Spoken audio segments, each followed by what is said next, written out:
I now call this meeting to order.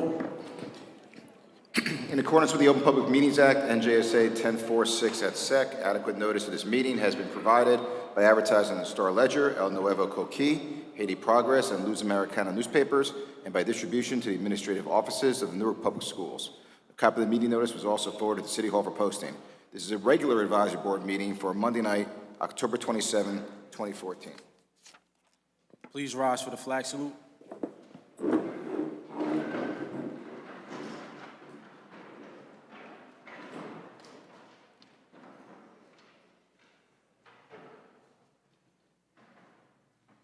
pledge allegiance to the flag of the United States of America and to the republic for which it stands, one nation, under God, indivisible, with liberty and justice for all. Roll call of board members, please. Mr. Hassan. Present. Mr. Jackson. Present. Mr. Lewis. Ms. Matthias. Dr. McCreary. Ms. Perella. Mr. Rashidi. Present. Mr. Selinger. Present. Ms. Baskerville-Richardson. Present. Quorum is present, and I understand Mr. Lewis is also here. Thank you.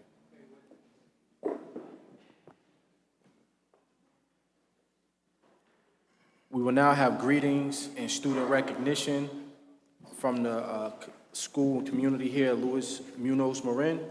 The greetings will be provided by Principal Maria Ortiz.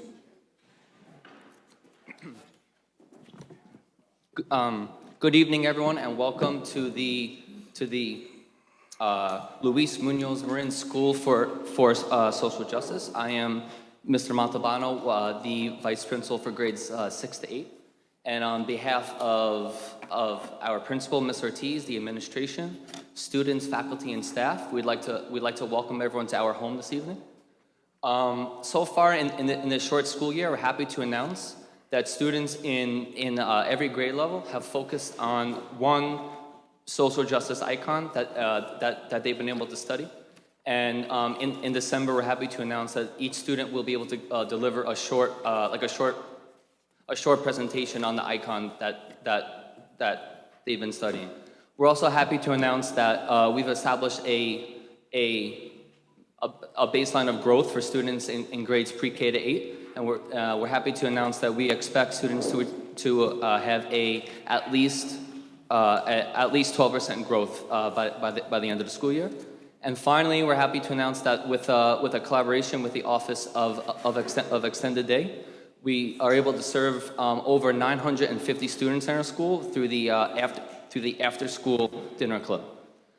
So with all that being said, we're happy with all the success we've had so far this school year, and we welcome everyone to our school this evening. Thank you.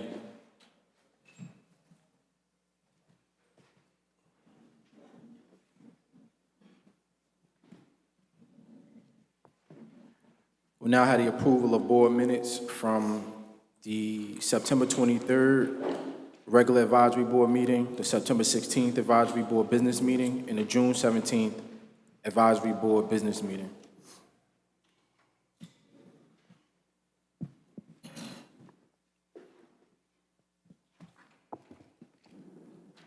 Mr. Chair, Ms. Matthias. I'd like to make a motion to separate out the June meeting, please.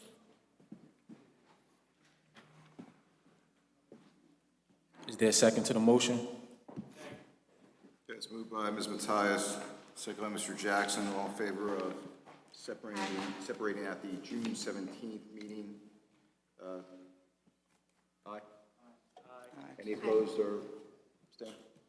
That motion carries. We'll vote on it separately.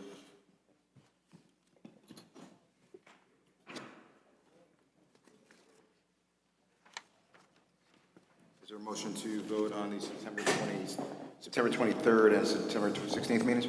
Move it. Mr. Lewis. Second. Second by Mr. Selinger. This is a motion to approve the meeting minutes from September 23rd, 2014, September 16th, 2014. All in favor? Aye. Any opposed or abstaining? Okay, motion carries. The September meetings are approved. Is there a motion to vote on the June 17th meeting? Motion. Second. Who moved that, I'm sorry? Matthias. Matthias moved it. Second, Lewis. Second by Lewis.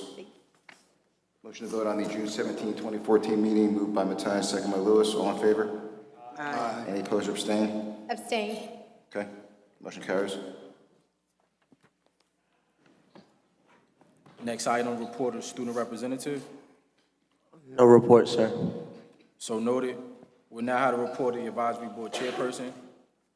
We'll first start by covering board member activities. Board member Khalil Rashidi conducted a school visit to Hawthorne Avenue School on September 30th and also attended the NPS Debate Expo. Vice Chair Ariana Perello attended the Ivy Hill PTA meeting and also attended the National School Board Association training entitled Bargaining at the Table. This training was held on October 11th, 2014. Board member, Mr. Marquise Lewis, served as a panelist at the Newark Youth Forum on October 21st, 2014, and has also served the district by hosting district football games. Immediate past board chair Antoinette Baskerville-Richardson attended the NPS Debate Expo on September 30th, 2014, and also attended the New Jersey School Boards Association training entitled Bargaining at the Table on October 11th. She also attended the NPS Amistad implementation meeting on October 16, 2014, and also served as a panelist at the Protecting Our Public Schools event, which was hosted by Montclair Cares About Public Schools on October 26, 2014. Ms. Board Member Mrs. Daniqua Matthias spoke at the United Nations on October 3rd, 2014. Chair Hassan attended SOAR, which was a special event for Eagle Academy, which was hosted by the Chad Foundation on October 15, 2014, and also supported our immediate past chair, Antoinette Baskerville-Richardson, and she served as a panelist at the event in Montclair yesterday. On 10/21/2014, Board Chair and Khalil Rashidi attended a writing workshop and the debriefing session that was held with students from Westside High School and Bar Early College High Schools to discuss their experience at the annual International Day of Peace at the United Nations. Chair Hassan also attended the National Reading Initiative with Board Member Daniqua Matthias on October 21st, 2014. Upcoming board activities. The Newark Board of Education will be the host district for the New Jersey School Boards Association's Essex County Boards meeting on November 13, 2014. 6 board members will attend the annual New Jersey School Board Association workshop in Atlantic City from October 28th through October 30th. A full report and recommendations from these trainings will be provided by the board at the November board meeting. Monthly progress meeting was held between Commissioner David Hespy and Board Chair Hassan via conference call on October 24th, 2014. During this conference call, a request was made for Commissioner Dave Hespy to meet with board members during the New Jersey School Boards Association workshop in Atlantic City. The commissioner has agreed to meet with members of the board and to ensure that we don't have any violations of the Sunshine Law. Only 4 board members will be able to attend this meeting. Return of results from our full QSAC review. It was also requested that a timeline be delivered to the board as to when the board can actually expect to receive results from the full QSAC review that was conducted in April of 2014. An update was also provided on a working group that was established by the New Jersey Department of Education under Commissioner David Hespy. This working group has been labeled as the Newark Education and Workforce Development Group. The commission advised that this working group has been formed and they met recently to establish a mission and vision statement. The working group is comprised of 9 members and will focus on educational and workforce issues that are facing the greater Newark community. A list of the members of this working group, along with the established vision and goals, has been shared with all board members via email. Issues at Barringer High School. Tim Mahaney is a employee with the New Jersey Department of Education, and during this progress update, I've been advised that Tim Mahaney will be working with takeover districts and handling issues within those districts if intervention from the state is required. So far, Mr. Mahaney has visited Barringer High School. He's met with Brad Haggerty, who's now serving as the assistant superintendent over Barringer High School. And the district has provided an improvement plan to address the issues at Barringer High School. And the New Jersey Department of Education has another site visit scheduled for Barringer High School within the next 2 weeks. I look forward to being able to provide an update to the community regarding the implementation of that corrective action plan and the state's findings for their next visit. Our Board of Education is happy to report progress on the implementation of our transition plan for the return to local control in the areas of fiscal management and the completion of the Board's progress in regards to the completion of our 2014-2015 development plan. To date, our Board has completed 4 of the 11 mandatory training modules. As Board Chair, I'm appreciative for the Department of Education's role in this process and their ability to honor the transition plan and other processes that were negotiated over the summer months. Our Board is focused on improving student achievement and efficient operations and governance. In the past, operational efficiency and great governance seemed to be far-reaching goals because there had been a lack of structure around certain procedures. As an example, the ability of the state-appointed superintendent to veto decisions of the Board has been an imbalanced process and one that lacked equity. Through negotiations with the Commission of Education, we've established a process which calls for the state-appointed superintendent to take the following actions if there is an intent to veto any action that have been taken by the Board. First, the superintendent must formally notify the Board of the intent to veto Board actions by sending a signed resolution to the Board via the Board Chair. The superintendent or district must then send formal notification to the Commissioner along with the copy of the approved Board minutes from the meeting at which the Board action or vote took place. Lastly, after approving the minutes from the meeting, the Board has a 15-day window to deliver a formal statement of its position to the Commission of Education, and the statement of this position shall serve as the Board's request to have their decision upheld. As we continue to build capacity, it is extremely important for our Board to also drive change for the way we operate. We will continue to fight to improve student achievement and toss out policies and procedures that impede upon our ability to govern effectively and regain local control. Newark Public Schools is the largest school district in the state of New Jersey, and we, the members of this Board, are the governing body. We have the ability to impact change on a local, state, and federal level, and we will take every opportunity to do what's in the best interest of children. Tonight, our Board will vote on 2 very important items.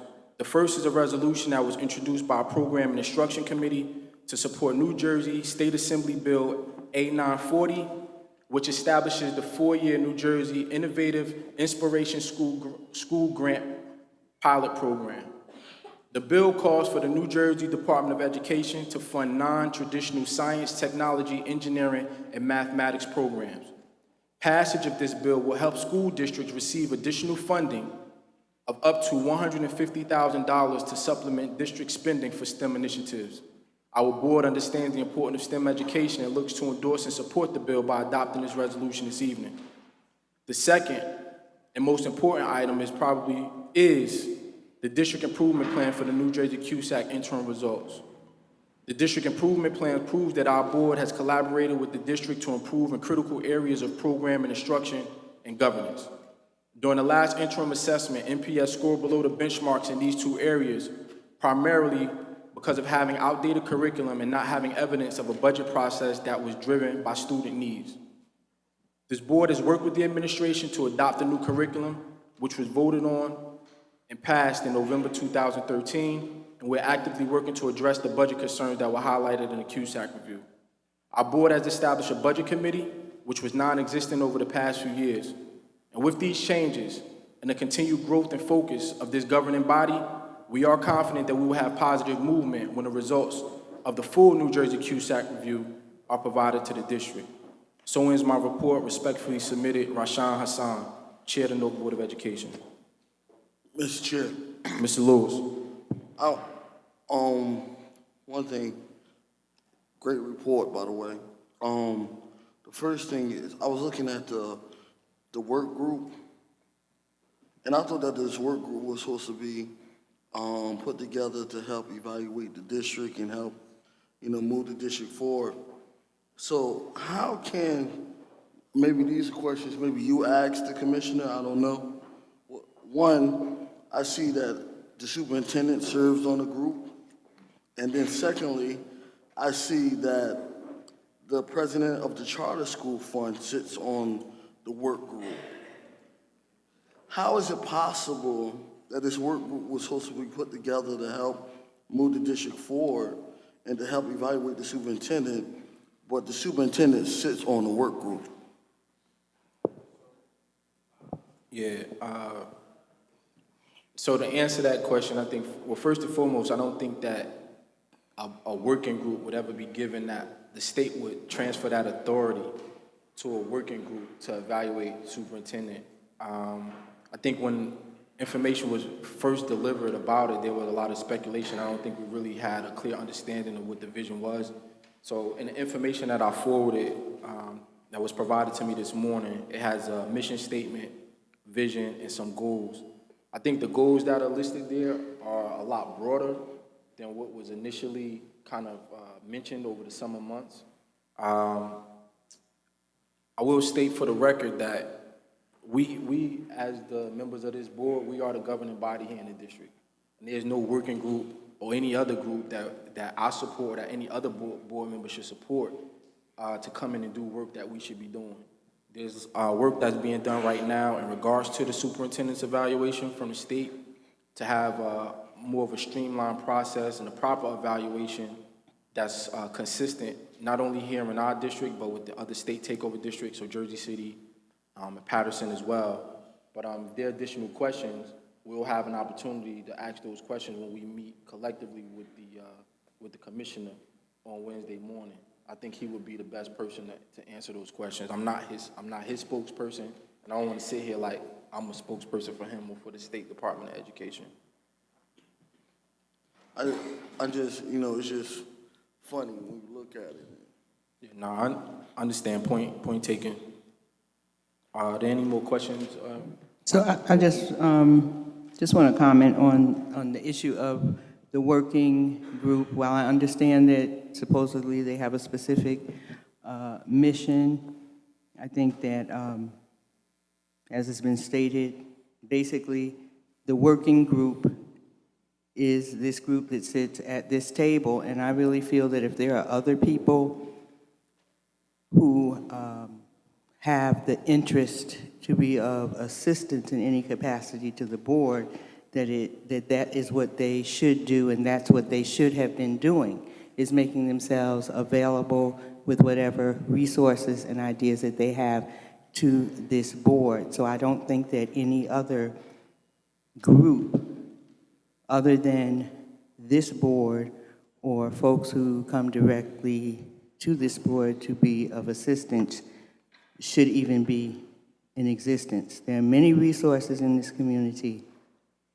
I think that what responsible folks do is that they let us know, they let the district know what they have to offer, and they, from where my personal opinion is, I don't even think folks should even sit on that group. It's my opinion.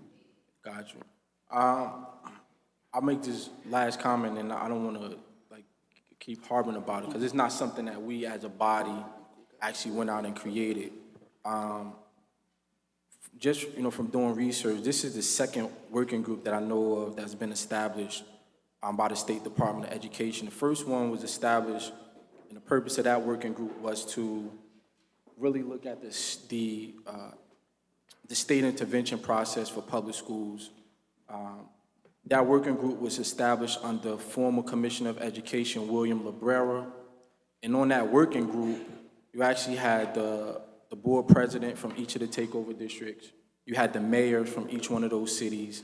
And you also had a group of professors from Rutgers University who submitted a report to Commissioner Labrera at that time with a list of recommendations about how the state should be interacting with boards that are under state control.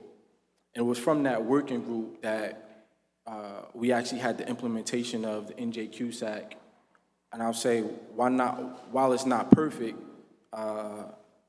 it certainly, I think, at least has some kind of teeth to it. And I'm not saying that this working group is the right thing, but I think if we have some recommendations about it, I think that we should take advantage and, formally present that to the commission as well, if there's anything that we believe will be impacting us, obviously here as a board and as residents of the city of Newark.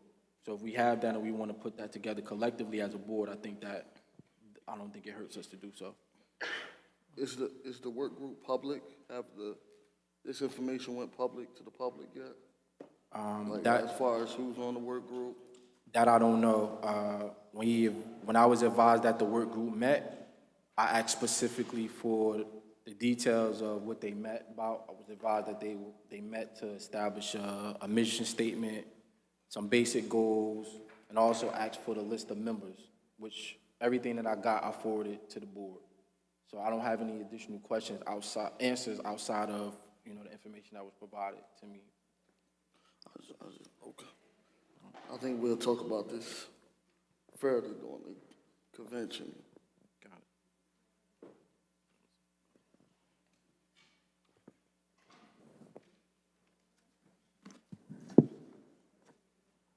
Yeah.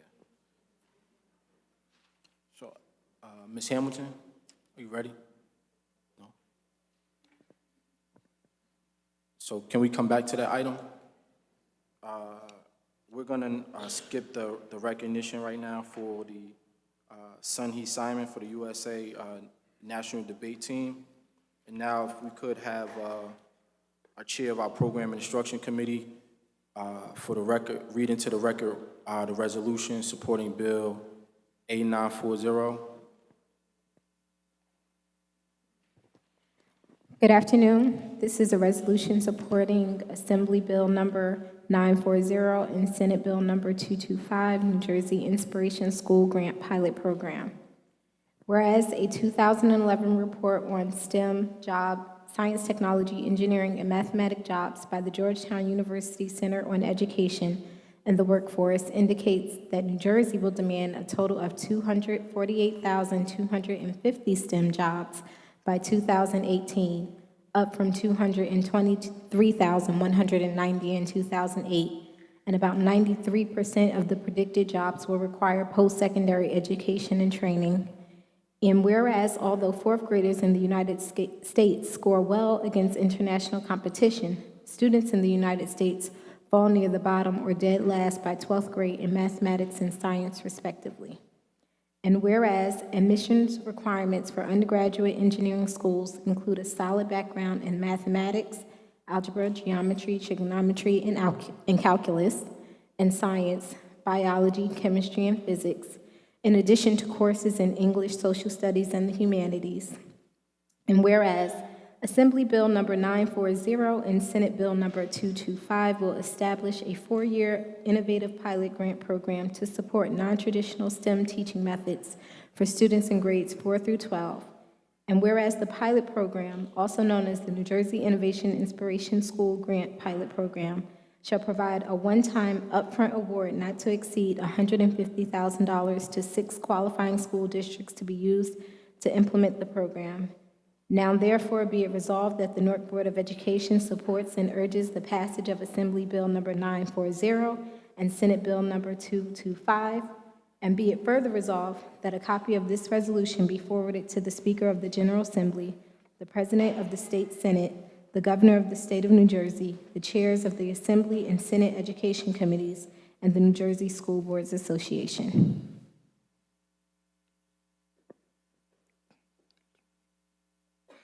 Board members, you've heard this resolution, which has been formally read into the record. Is there any sense of unreadiness to move forward with the vote in support of this resolution? Second. Ms. Matias, second by Mr. Jackson. This is a motion to support Assembly Bill 940, Senate Bill 225, New Jersey Innovation Inspiration School Grant Pilot Program. It's moved by Ms. Matias, second by Mr. Jackson. Mr. Jackson? Yes. Mr. Lewis? Yes. Ms. Matias? Dr. McCreary? Yes. Mr. Rashidi? Yes. Mr. Salinger? Ms. Baskel Richardson? Chair Hassan? Yes. Motion carries unanimous. Before we move on to the Newark Public School District Report, at our last board meeting, there were some votes, specifically regarding the NTU contract, the grant agreement, and our board in this district actually having independent research conducted on the impact of the NTU contract. Our board voted no for that particular resolution. We received notification from the district of the superintendent's intent to veto. There's also a resolution that our board voted and passed, and that was to have our board meetings actually aired on the Newark channel, and for the unedited tapes to be submitted to the city. We also received notification of the superintendent's intent to veto that resolution as well. I've had a discussion with general counsel seeking guidance as to how we as a board can properly discuss this in an appropriate setting. Have been assured that we as a board can discuss these matters in an executive session.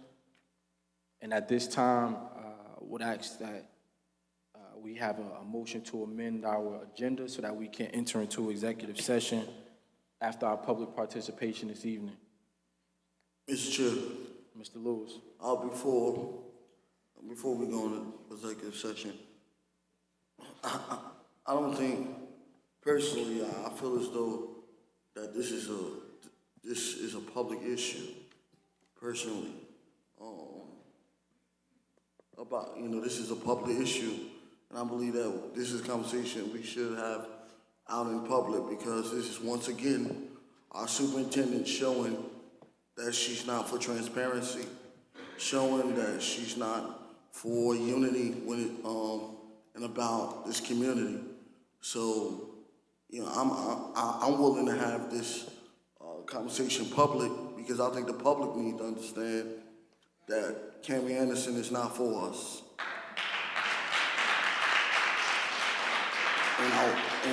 And because this is being videotaped, I think that we should have this publicly so that we can also show the world that Cammie Anderson is not a transparent superintendent, and she's not Superman, and that she refused to be a part of this community.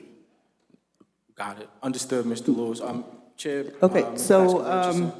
thank you. I believe that, clearly, there are certain things that we can discuss in public, and there are certain things that we cannot. So I guess the question would be, maybe it would be helpful if we could have an explanation as to how the issues that we are going to discuss fall into the category of things that we would have to take into executive session. And then the other part of it is, when we come out from executive session, do we not then report to the public what the result of our discussion was? That's a good question. I'm going to defer to General Counsel. Good evening, everyone. If I could just first clarify that the executive session to which the subject matter is in question is not an executive session that the district is at all seeking, which is very different and unique than previous iterations. The executive session was queried to me as general counsel pursuant to the new direction and also the implementation of the transition plan for the restoration of financial control back to the board.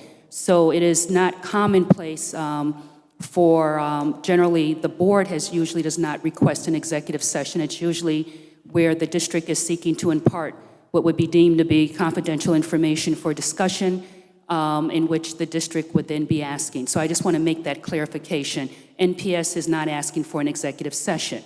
I defer to the will of the board, to the chair, as to how this discussion wants to be had this evening.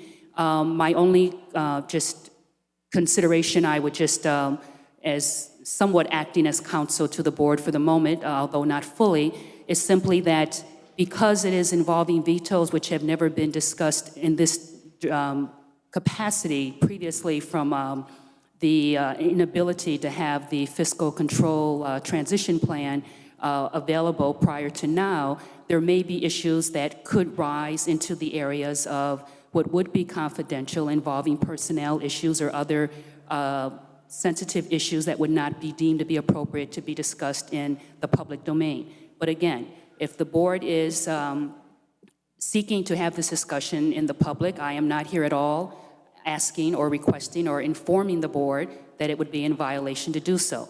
I was asked by the chair if in fact this was a discussion that could be held in executive session. I answered that based upon the fact that the areas in which it is likely to have discussion around could very well involve areas that would be most sensitive.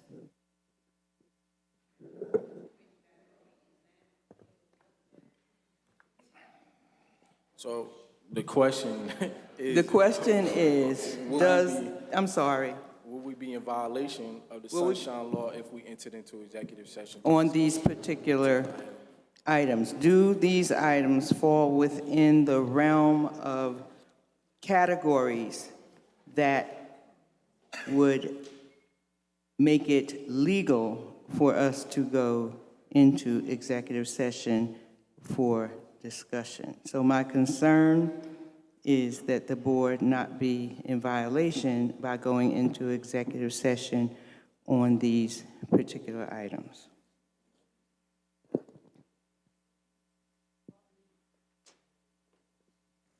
Again, this is what I'm going to submit and assert as somewhat new territory for the board in actually implementing again the transition plan. I am not trying to be evasive. I am not trying to be coy. I'm trying to answer the question in the best confines that I can. If the board is preparing, the board has the option, I should indicate, to determine if they want to prepare a statement to be attached to the veto or to be in response to the veto. The two vetoes that the chair has just articulated will be going to the commissioner. Again, this has never occurred before. In preparation of such a statement, if this board were to deem they would do so, the board can elect to not prepare such a statement. Again, the discussion, which I have no purview as to how it may fall into other tenets of subject matters, may evoke and involve other scenarios upon which it would be sensitive information. So if I'm going to err on the side of being conservative, I would say that the board should take into its consideration that if they want to have a full conversation that may, in fact, encroach upon other areas, it may be prudent to consider an executive session. Again, I am not at all authorizing or suggesting to the board that that is 100% what the board must do. I am just providing cautionary consideration, which is what the chair asked me to do offline prior to this meeting.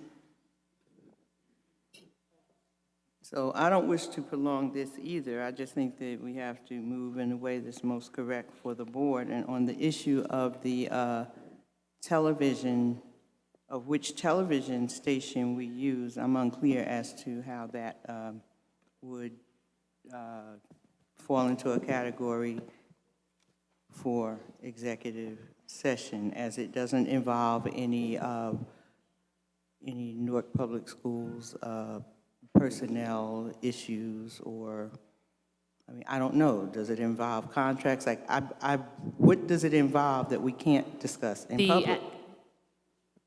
I didn't want to cut you off mid-sentence. The resolution for the television would and actually does involve contracts. It actually does involve personnel. Okay, thank you. How do it involve personnel? The taping of the current meetings does involve a third-party outside entity. And then in terms of part of the discussion in reference, I didn't mean to put my back to the side of the room, part of the discussion in reference to seeking the resolution and part of the discussion in terms of why the veto was actually formulated does involve personnel issues. to which, again, that would be discussed. Generally, as everyone does know, personnel issues are not discussed in public. To have a full conversation on that, again, I would advise the board that that could fall into an area, would fall into an area in which it would be inappropriate to have that discussion in public.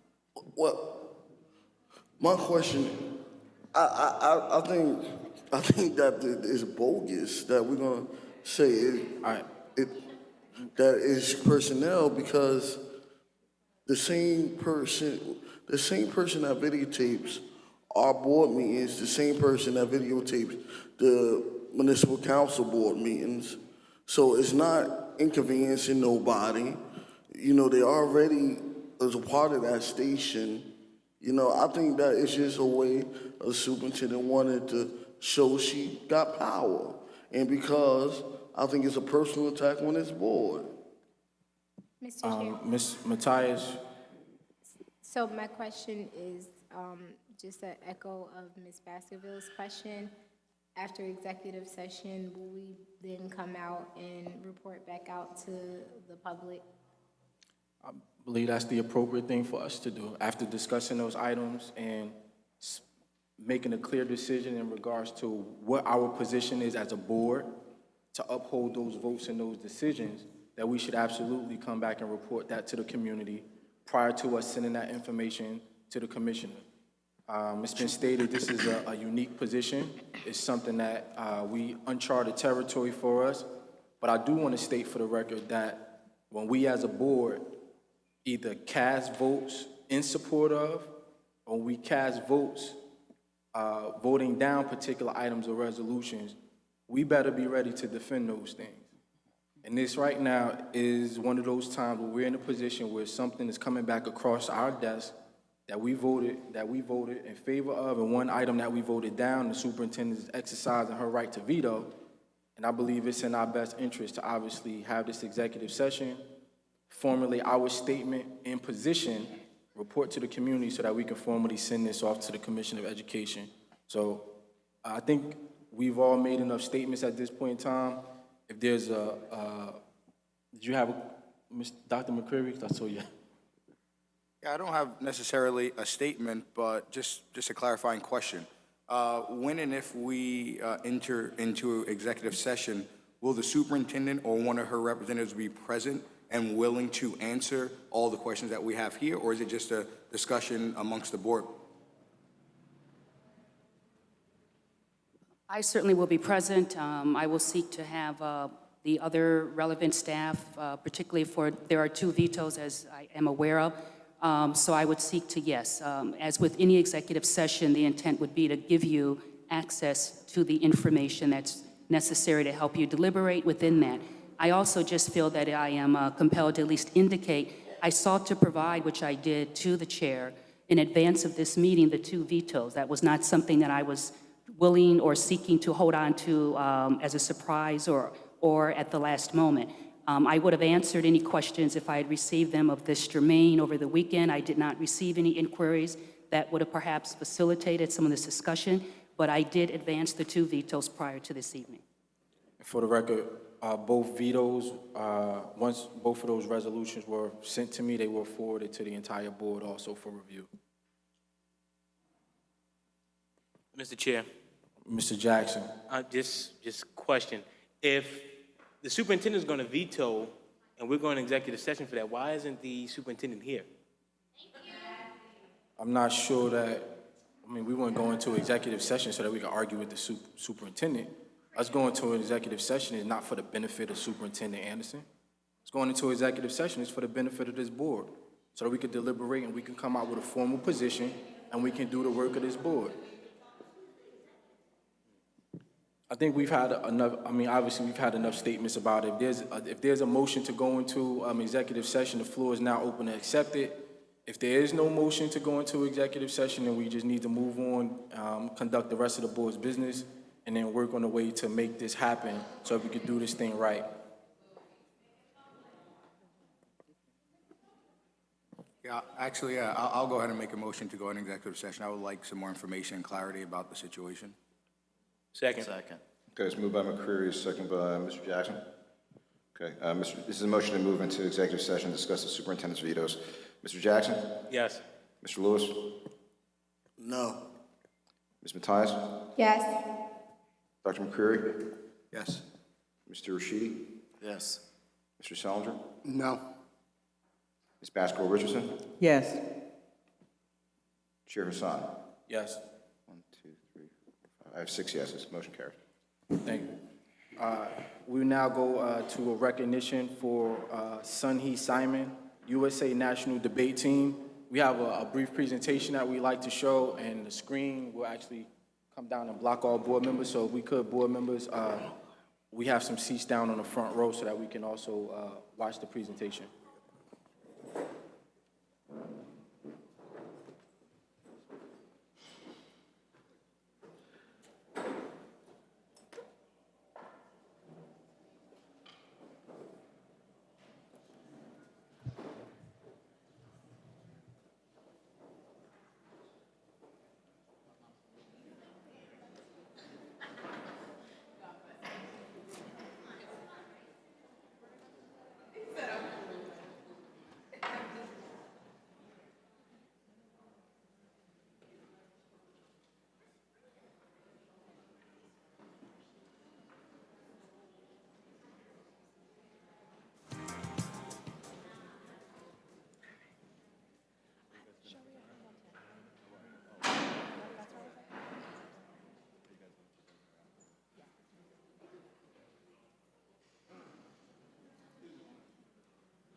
Extend the role of the ballot, remain consistent with the best liberation strategy for the press. He never contextualizes any of his arguments linking back into the role of the ballot. Do not do any work for them, any work for him. He did not make those articulations coming out of the last speech. He doesn't actually show how he's linking back into that. Also, he's never going to be linking back into the role of the ballot because he's conceding the Curry evidence. This is going to be extremely damning, and it's going to be the first reason why you're going to be negating in this round.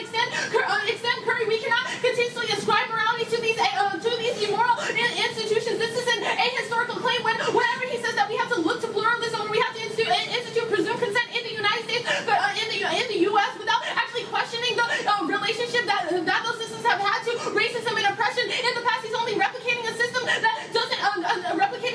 doesn't question civil society. This is also going to delink him from allowing you to access the role of the judge. You have to be an ethical decision maker who questions whether civil society is ethical and should exist. He never does that questioning. He simply says that racism exists, but he allows the same institution that created that racism to gain hold of another system in order to solve the problem. You cannot have the enemy. You can't have the enemy create the solution to the enemy specifically off of the all of his arguments specifically talking about how the government. You could group all the arguments talking about how the government is important, but it never says that the institutionalized politics or the government will never be used. But it's saying that you cannot ascribe morality to these institutions without interrogating them, without denying them access to, without denying them credibility and saying they are moral institutions in the first place. He says Perm do both, but articulates it as a do the negative, then do the affirmative. If that's how it is, then you have to negate first in order to gain access to these political institutions. He says that we can embrace anti-ethics and then use political systems afterwards, but that is doing the negative first. Also,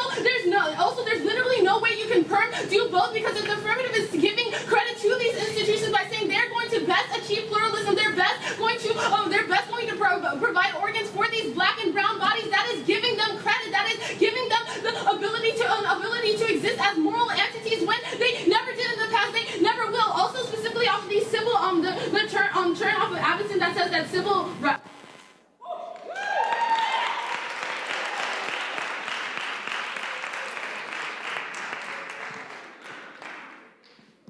Good evening, everyone.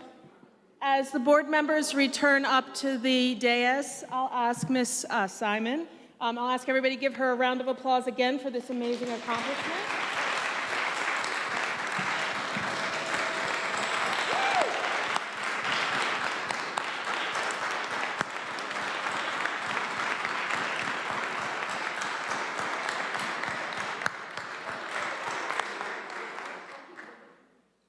And as she returns, and I'll ask Ms. Simon to head up to the podium and join Mr. Hassan, your family, Principal Thomas, any other members of your team who are here. That's okay. We'll ask you guys to go up to the podium.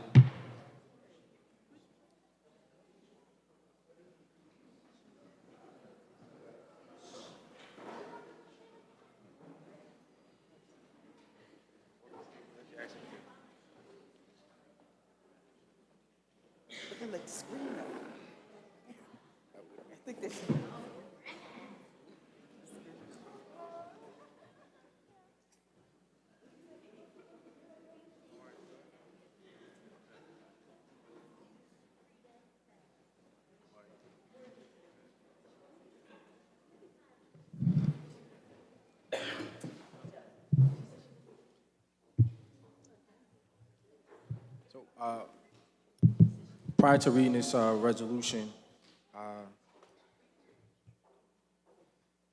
just want to state for the record, we often hear about the negative things that happen in the city of Newark. Very little attention is paid to the great children that we have in our city, and we don't really hear about the wonderful stories that we have. Well, today, we're here to recognize one of our students for not only shining here within Newark Public Schools, but doing it on a national level. So I'm very proud to present this resolution in recognition of Sun-Hee Simon. And the resolution reads as follows. The purpose is to recognize Sun-Hee Simon for her outstanding accomplishments in the field of debate. Whereas Science Park High School senior Sun-Hee Simon was chosen from among thousands of debaters across the United States to become an official member of the USA National Debate Team. And whereas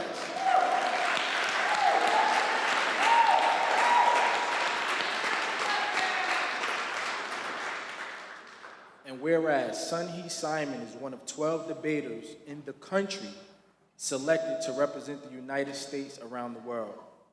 And whereas Sun-Hee Simon won 11 straight debates at the Green Hill School National Debate Tournament in Dallas, Texas, to win Science Park's first national tournament since 1992.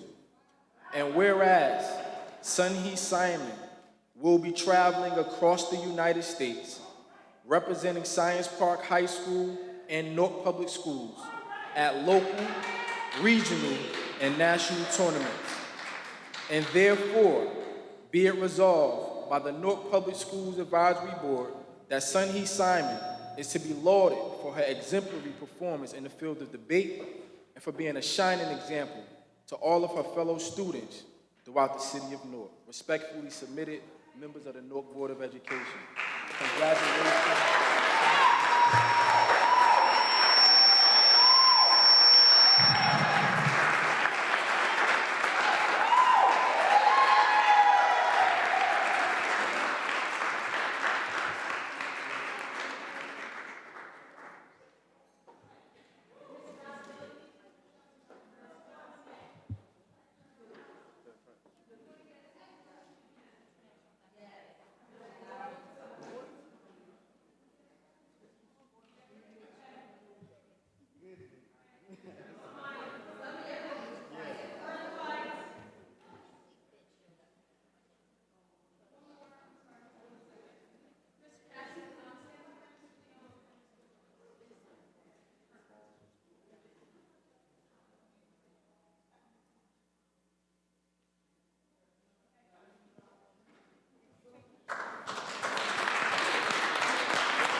Well, they got, listen, you on the board, dude, you sure? You ain't the media man, dude.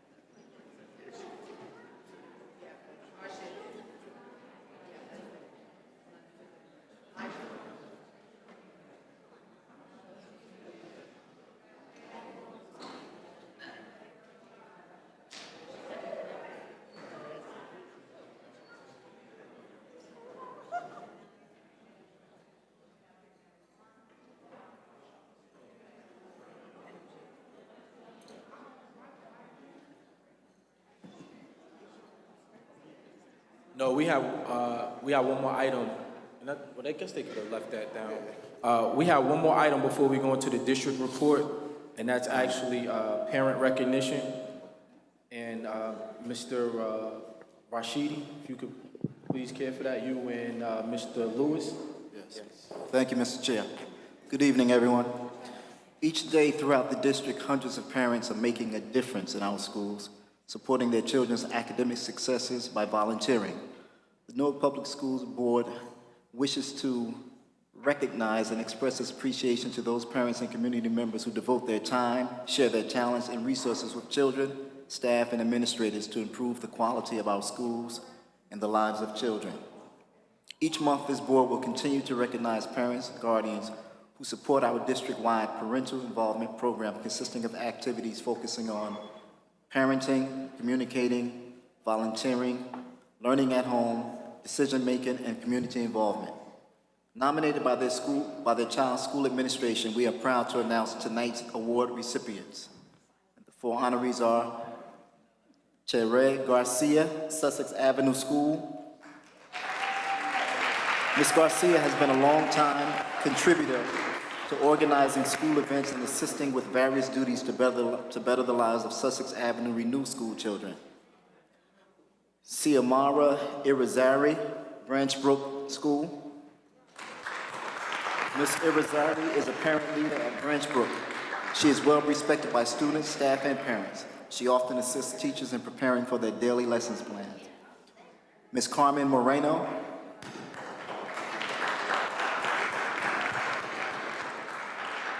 Ms. Moreno has been an active parent volunteer since 2009.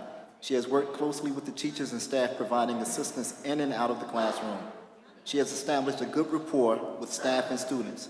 Ms. Moreno's participation in school activities and events has been an asset to our program, allowing us to create collaborations with local businesses and agencies within the community.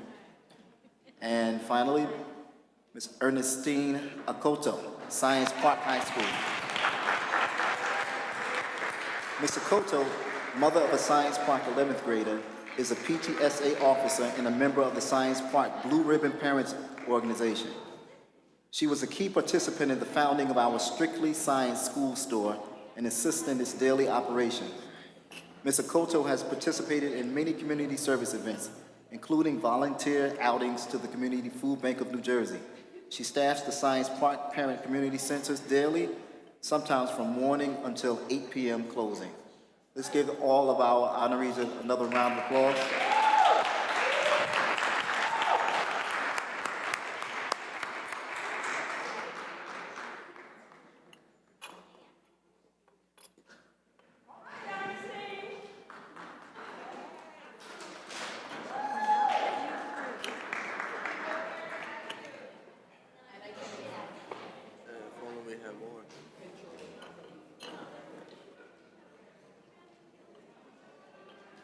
Board members, we'll now have the district report.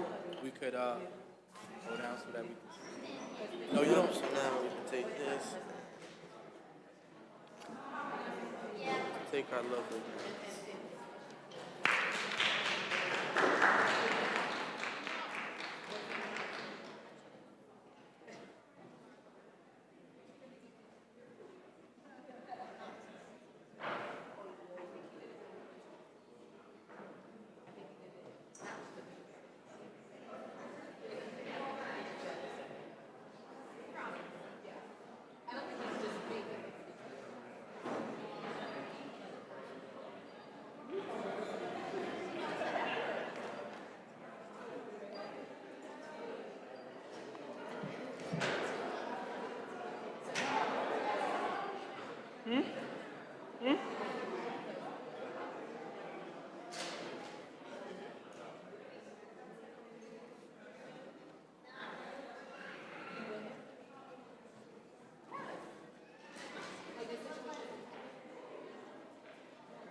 Ready?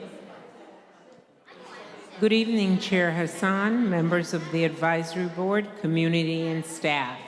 This evening, I will be presenting the Superintendent's report. We're going to start with some information about enterovirus D68. We want to share with you our information and response, some of the things that we've done to ensure the safety of our children, and helpful hints we've provided to families. I'm going to ask Dr. Marguerite Loisy from Health Services to come up and provide that information. Thank you.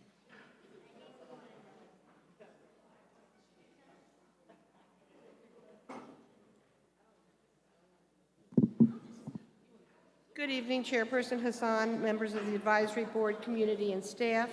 I was asked to come and provide some information for you on enterovirus D68. That is the new virus that started coming around in the early fall this year. The school nurses were provided with timely and factual information from reliable sources. There's lots of information out there. But generally speaking, the Centers for Disease Control and the New Jersey State Department of Health provides some of the most stable and best information. The Office of Health Services then sought to give that information from the epidemiologists, the ones who control the spread of disease at the Newark Department of Health and Community Wellness.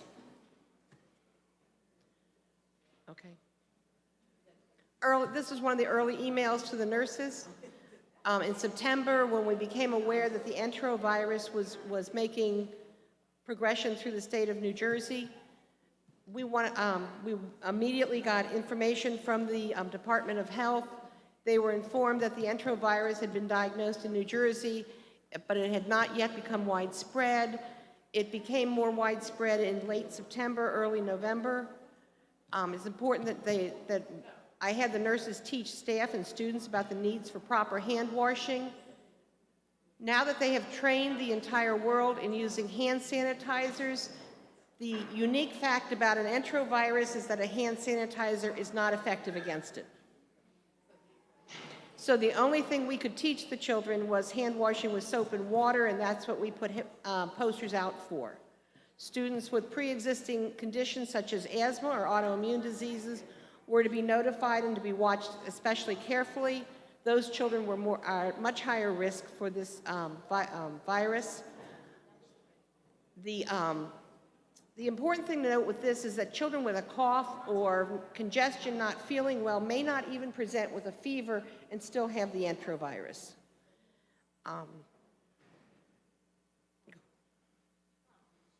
We put out the posters for the students and the staff for hand washing, for the signs and symptoms, for covering the cough, which is respiratory hygiene.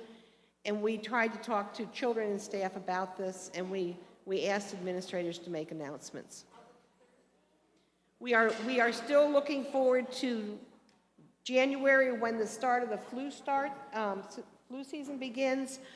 We are going to give flu vaccines at school sites that have a school-based clinic. They're actually taking a van to 4 other sites, including Sussex and Peshine.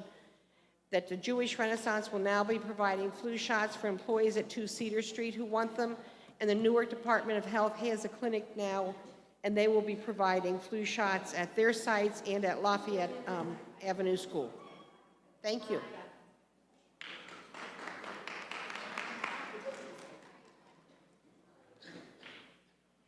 I'd like to remind the audience that this presentation is actually available online on the district's website on typically the Friday or Monday preceding the meeting. Our meeting tonight is Monday, so it is available and up on the website.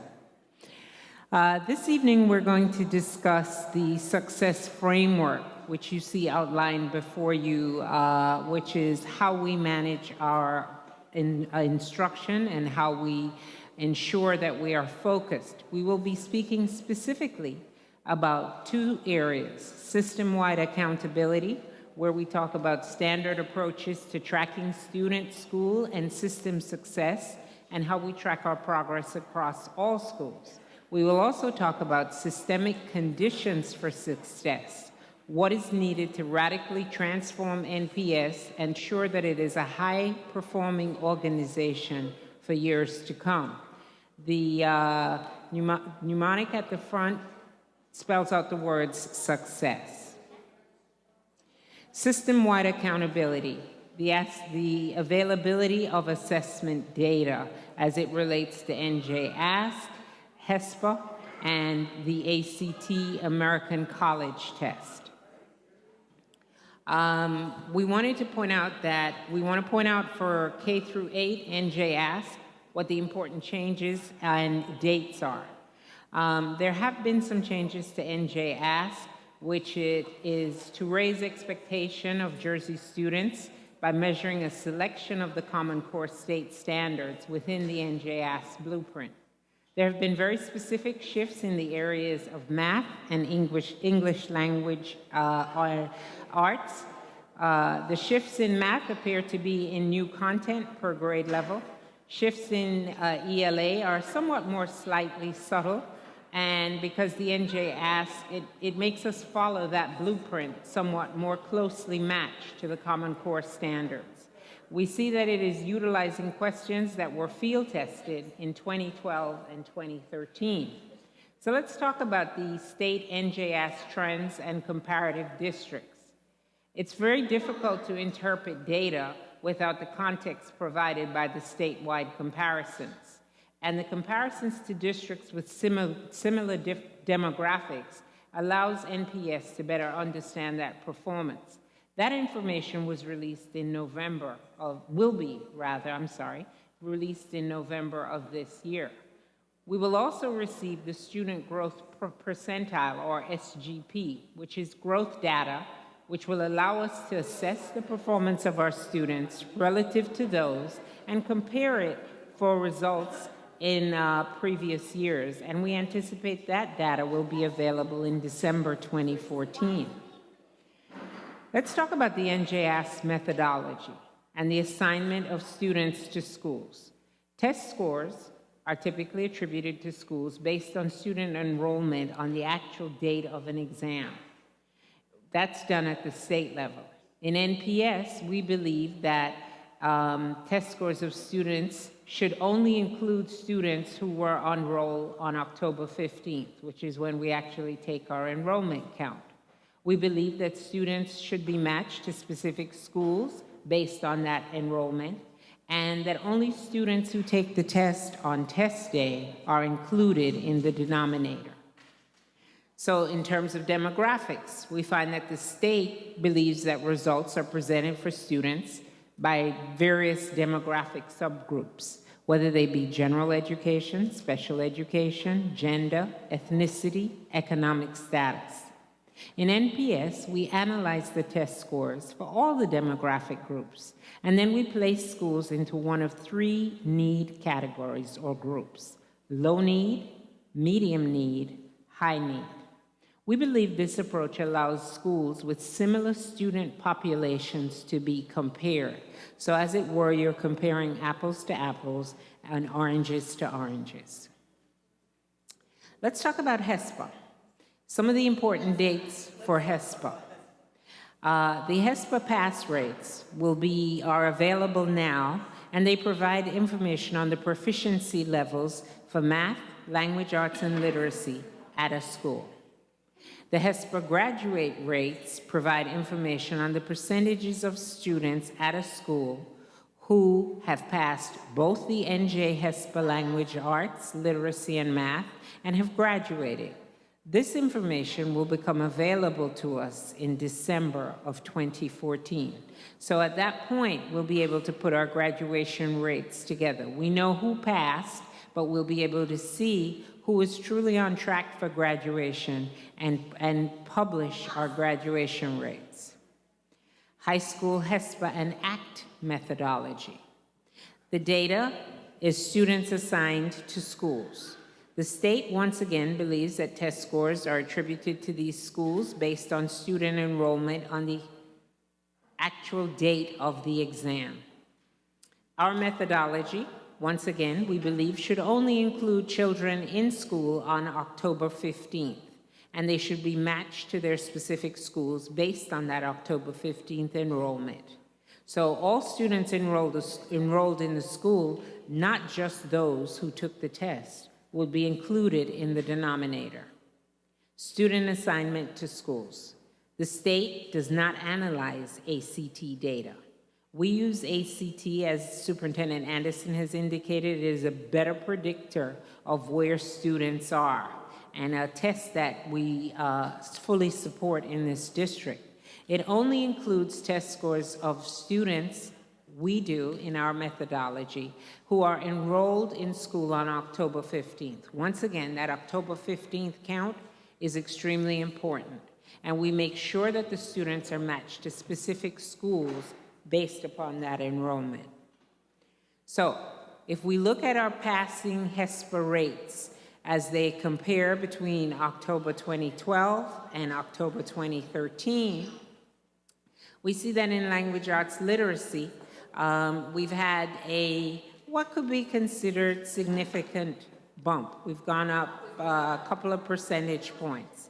We see that in math, we are moving, we've actually dropped a little bit. We've dropped about 2%. So we have to keep our focus on language arts literacy and improve our focus on math. If we look at ACT, the reading and math proficiency for grade 11, if we compare the 2012-13 scores to the 2013-14 scores, we see that in each of the areas we have had some growth. Not significant, but incremental in the areas of reading, English, math, and science. Let's talk about system-wide accountability, our enrollment data audit process. So, our internal data as it relates to enrollment. We carry out an internal audit to identify students not attending district schools. So this requires that our staff members do several things. We need to contact families to confirm a child's enrollment.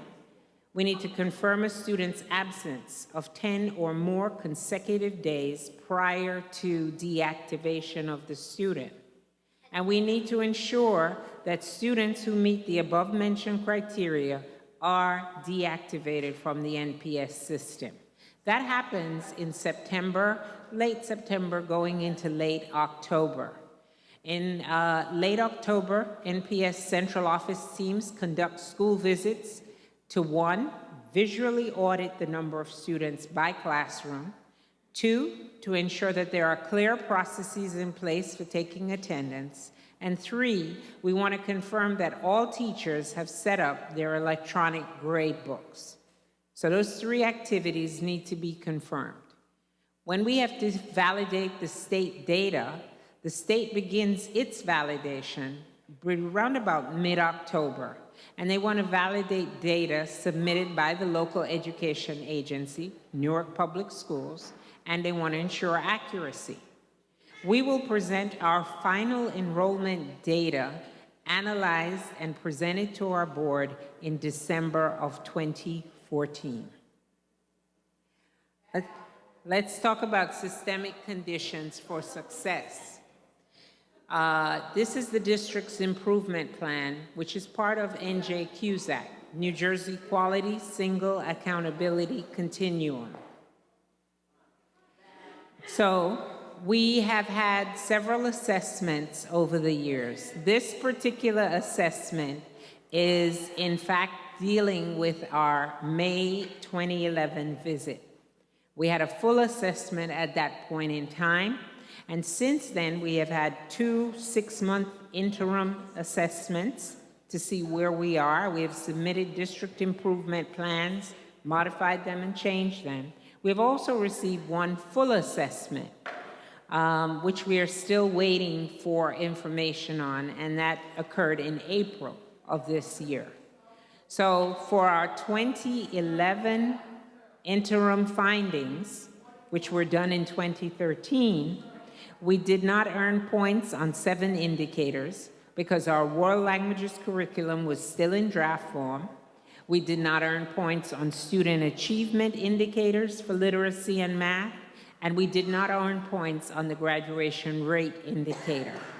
In fact, our points in the program and instruction area were 33 points out of 100, and in governance, the two areas where points were lacking were affiliated or associated with the curriculum, and we in turn did not earn points there. So, we have provided an improvement plan, which the board will vote on tonight and will be submitted to the state before the end of the month, this month.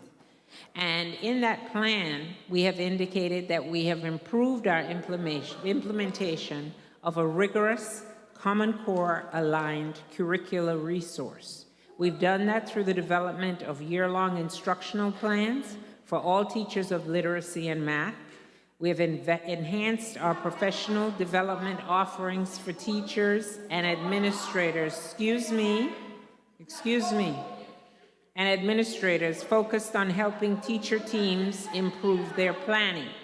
We also plan to increase our graduation rate through 3 very specific offerings. We want to have a high school curricular adoption in math and literacy. We want creation of an acceleration academy, which we are on our way to doing, and we want to offer new online course offerings. All of these things will put the district in an improved place in terms of what we will be able to score on NJQSAC. Now, I should remind you that NJQSAC is also the process by which the district will return to local control.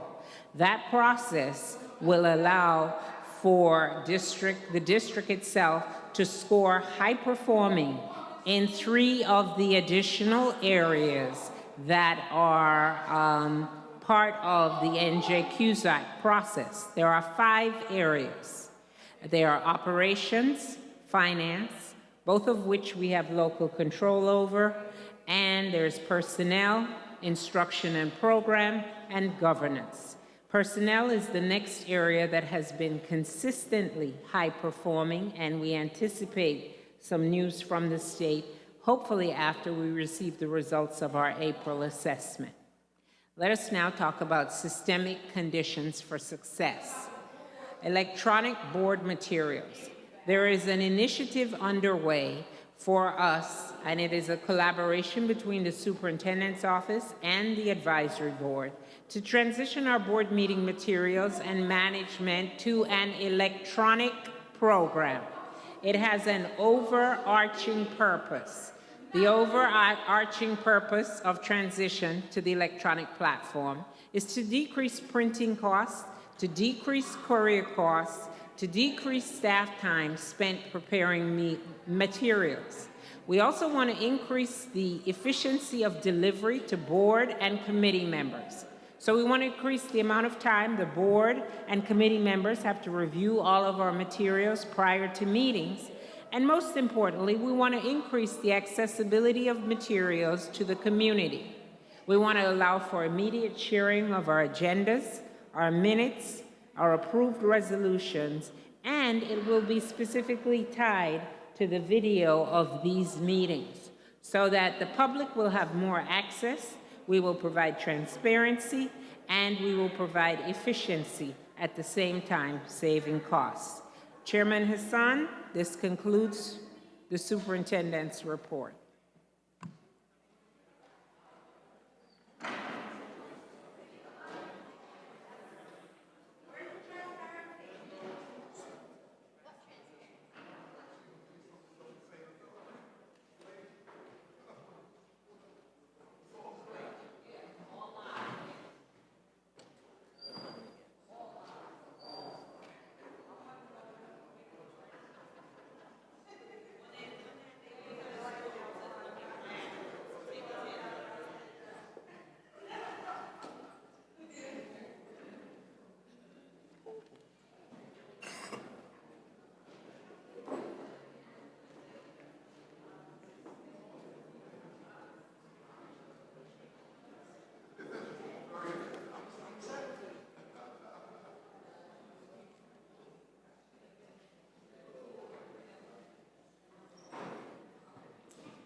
Board members,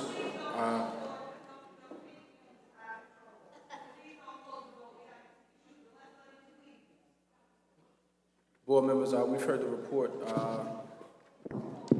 coming from the district this evening. Floor is now open for questions regarding the report. Mr. Hassan? The data rollout that's going to happen in November and December, is that going to include the ACT data as well, or just NJ Ask? I think it includes the ACT data. Mr. Haggerty, there's a question on the floor. Could you step to the microphone, please? The question is, will the data in December include the ACT data, or is it just the NJ Ask? Additional data coming out, you're asking? The data presented tonight, no, we have all of the ACT data currently. So we have test results from last year's 9th graders who took Explore, 10th graders who took Plan, and 11th graders who took the actual college entrance exam, the ACT. Those are, we have all of those. What you saw this evening is the most high stakes of those three, which is the grade 11 results.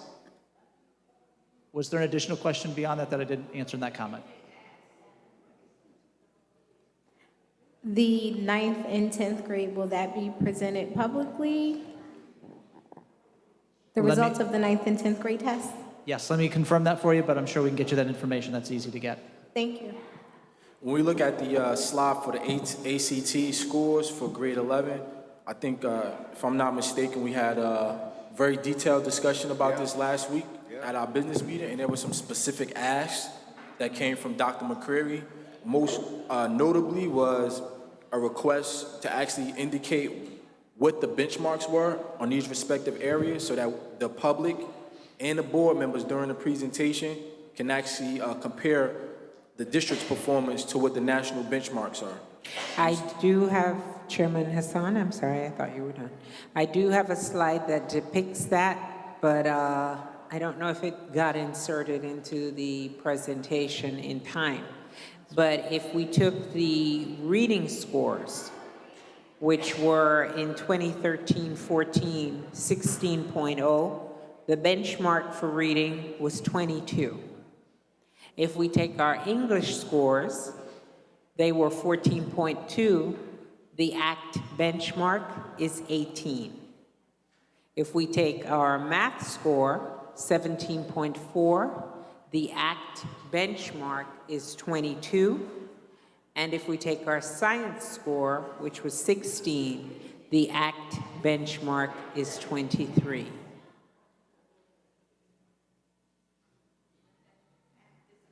Mr. Chair.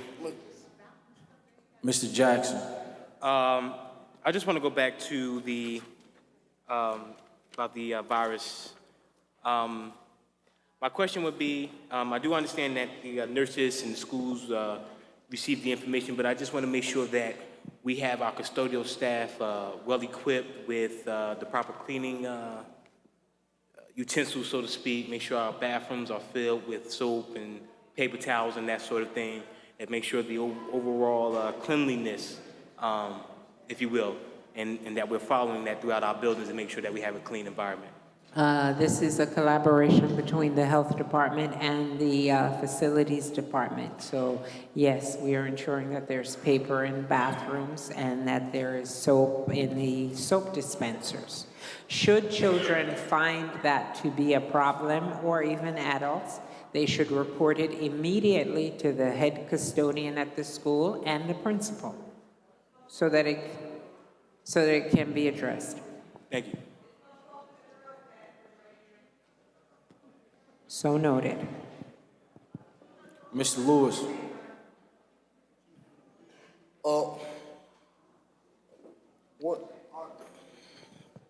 One question I have, are there consequences for opting out of the test?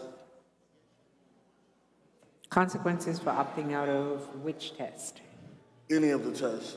If parents refuse to allow their child to take the test, are there consequences attached to it? Dr. Perkins?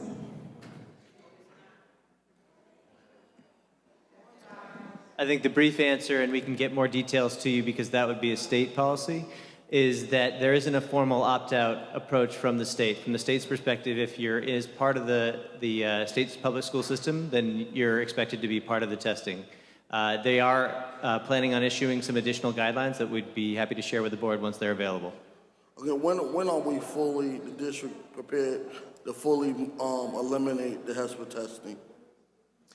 There is a detailed memorandum that Board Member Matthias just was requesting that we should share with the full board that goes into the detail about the class of 2015, 2016, 2017, 2018 in terms of their options. Basically, all the way through, any student who's currently sitting in high school now across New Jersey has multiple options to be able to earn their high school diploma. And it will only be with any new students going forward that are able to, that will be potentially required to engage with PARC. There is a very detailed memorandum that gives all of the options, but the basic takeaway is that students have many, many ways to earn a diploma, even with PARC being implemented. What steps are we taking as a district to prepare our children for this transition?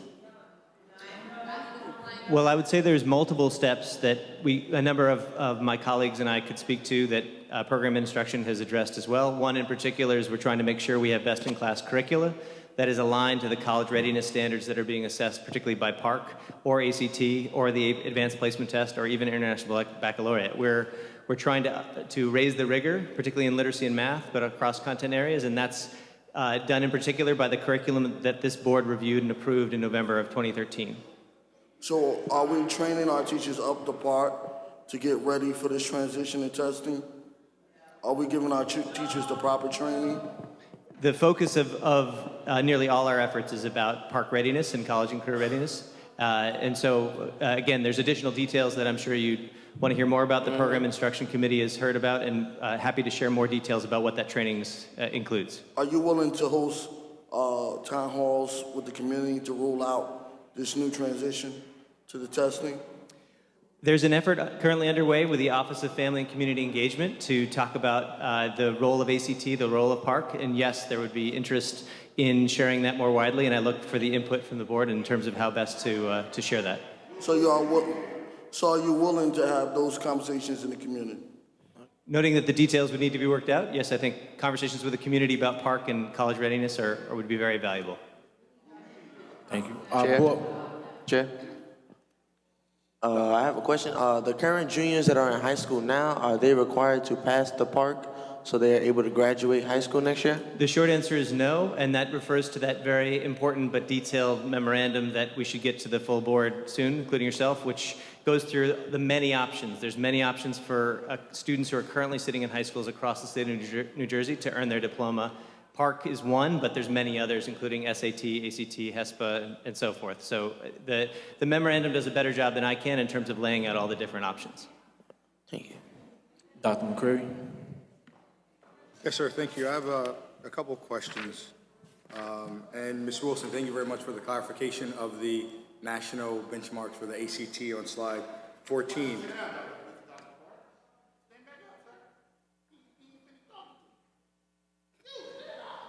Mr. Jones, I'm totally fine here. Thank you, sir. Couple questions though. So on page 18 and page 19, when we talk about the NJQSAC interim review findings and then the district's plan for improvement, last week in the business meeting, there were a number of slides devoted to summer school and the successes that we had and no? No, not last week. I thought there was a slide. I'm sorry, we only added the health slides. There wasn't anything on summer. It might have been previously, but it wasn't last week. Okay. Okay. All right. You can, It was in program instruction. I apologize. It was the committee meeting? The committee meeting, night before. Okay. My apologies. Okay. All right. I'll hold that comment for next week. But my question, actually, it's more of a comment / question. So over the last year or two, we have devoted a number of resources to becoming Common Core aligned, specifically in the areas of reading, writing, math, and science, but particularly reading, writing, and math. My question, because this was posed to me by a parent, and again, I just want to make sure that we are communicating all the necessary information to our community and also the students that we serve, okay? So here we are. So right here, I have in my hand, which is a English text that we're currently using for 9th through 12th grade, okay? The questions that were posed to me, I think are legitimate questions, and I just would like to know, and I'll ask a question in a moment, when and if we are already engaging the community so that they understand what the shifts are, why we're doing them, and hopefully that they are comparable to what other school districts are doing that are also having success. So I just have three in particular. The first one, so when we're looking in the preface here, it says, or it reads, Common Core State Standards, copyrighted 2010 National Governors Association, Center for Best Practices, and Council of Chief State School Officers, all rights reserved. All right? Very, very clear. But then the next statement, which is a little unclear, says that this product is not sponsored or endorsed by the Common Core States Initiative of the New Jersey Governors Association Center. Right? So the first question is, I think it would be clear if the district communicated to the community and also in schools that what we are putting in front of our students is not only Common Core aligned, but at the same time, what students are going to be assessed on when the park assessment comes out. Because this book is, I guess, a little conflicting. So that was number one. The second question that is being asked is in terms of looking at successes, okay?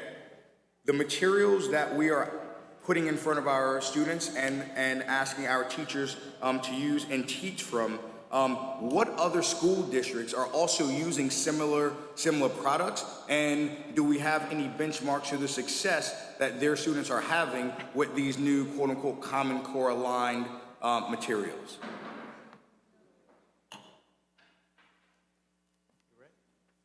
And I guess the last and follow-up is similar to what Chairperson Mr. Lewis said. At what point have we engaged and or are planning to engage the community and or schools so that these kind of questions are clear and that everyone believes that what we are doing is not only in the best interest of students, but also will get to the desired successes and test results that we've been working towards. Okay. I have all three, and we will take it back to, Dr. Perkins, you ready? I can give short answers, and then we can give fuller answers through the committees and other formats. But the initial answer, the statement in the preface that you're referring to, goes to the fact that this curriculum is called Collections, and it was adopted for many of our high school ELA curricula after a thorough review by NPS teachers and educators, as well as outside national groups that are non-for-profits and are not in the business of endorsing any particular group. The preface you read speaks to the fact that the Common Core State Standards were developed by the National Governors Association in conjunction with the Chief State School Officers, and therefore they're not in a position to ever endorse a product per se. But the actual review was done by NPS educators against benchmarks around college readiness, and we're confident we can share the more details on this. What we have shared with the board in the past is the similar approach that informed our adoption of expeditionary learning for grades 3 through 8, as well as core knowledge, which has been shared with the board previously. As to the success, I do think there's additional information we could share with the board in terms of where exactly this curriculum is being used As an example, another related curriculum I just mentioned, which is expeditionary learning, is being used in 1,000 schools across the country, school districts across the country, and we could get more information in terms of where they are to show that it's not just specifically for one type of student, it's for all students who are trying to become college ready. The final piece is, of course, the critical one, which is what's the track record of success.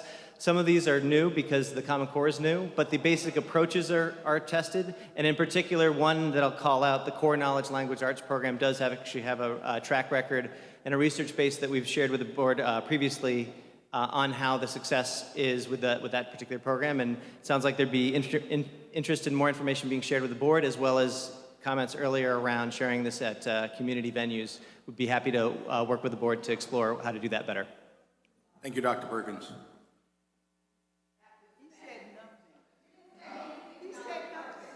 Are there additional questions, Mr. Chair? Mrs. Sillinger? Where were they tested? What towns, you know? I can get you the exact information in terms of the specific cities that are adopting these particular programs. I'll say one in particular, the Core Knowledge Language Arts program was tested in a number of urban districts in the Eastern Seaboard, and we can get you the data that shows those. Were they tested in Trenton, Camden, Newark? Not to my knowledge. Trenton and Camden, no, not to my knowledge. Okay, thank you. If we have, obviously have a lot of questions regarding these matters, I think it would be more appropriate if we could have a report come back from our Program and Instruction Committee.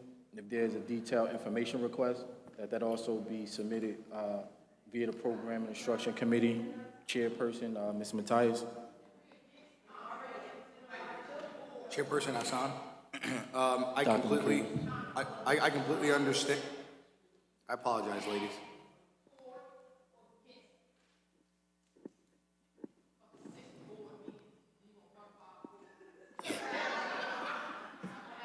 Dr. McCreary, go ahead, please.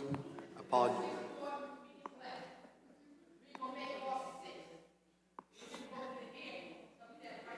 Could we please have order so that Dr. McCreary can ask his question? Thank you.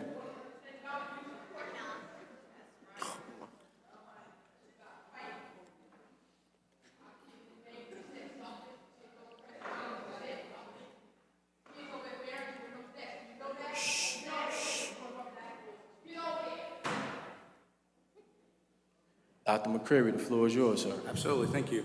I completely understand the reason and rationale for bringing this back to the committee level, but the spirit of what Mr. Lewis had requested and what I'm requesting is having this information amongst district staff and or committee members is one thing, but is there a way to get this same information out to both educators and the community so that they understand the shifts, what we're doing, why we're doing it, and provide some reason and rationale as opposed to just this is what we're doing. And I believe that's what Dr. Perkins spoke to, and that's what many of the audience members are looking for. I agree with that 100%. So I think from a board standpoint, we have, I'm going to speak for the Program and Instruction Committee and for most board members, we have a general idea or sense of what we would like that process to look like, right? So what's the best method for us to get that to the district so that actually happens? And for us having a Program and Instruction Committee that does that work, I think it's best that recommendation for that process and how we get out to the community, engage community members, educate community members about the process, the various options that are available. I think even from the question that our student representative asked this evening about whether or not the park assessment is going to be a requirement for graduation, that in and of itself, students need to have that information. That's just basic for them to understand the various options that they have. So by referring this to the committee, I think if you guys could come back with that recommendation, obviously under the leadership of Ms. Matthias, yourself, our immediate past chair, Antoinette Baskerville-Richardson, and board member Donald Jackson, I think that's a great way to do it. And obviously, time's not on our side, so it's something that we need to have done as soon as possible. Fair enough. Can I just ask one last question? Absolutely. For Ms. Wilson. Ms. Wilson, do you know where we are in terms of our state of park readiness for the ability to administer the exam online? Because initially that is the way that it's supposed to be presented.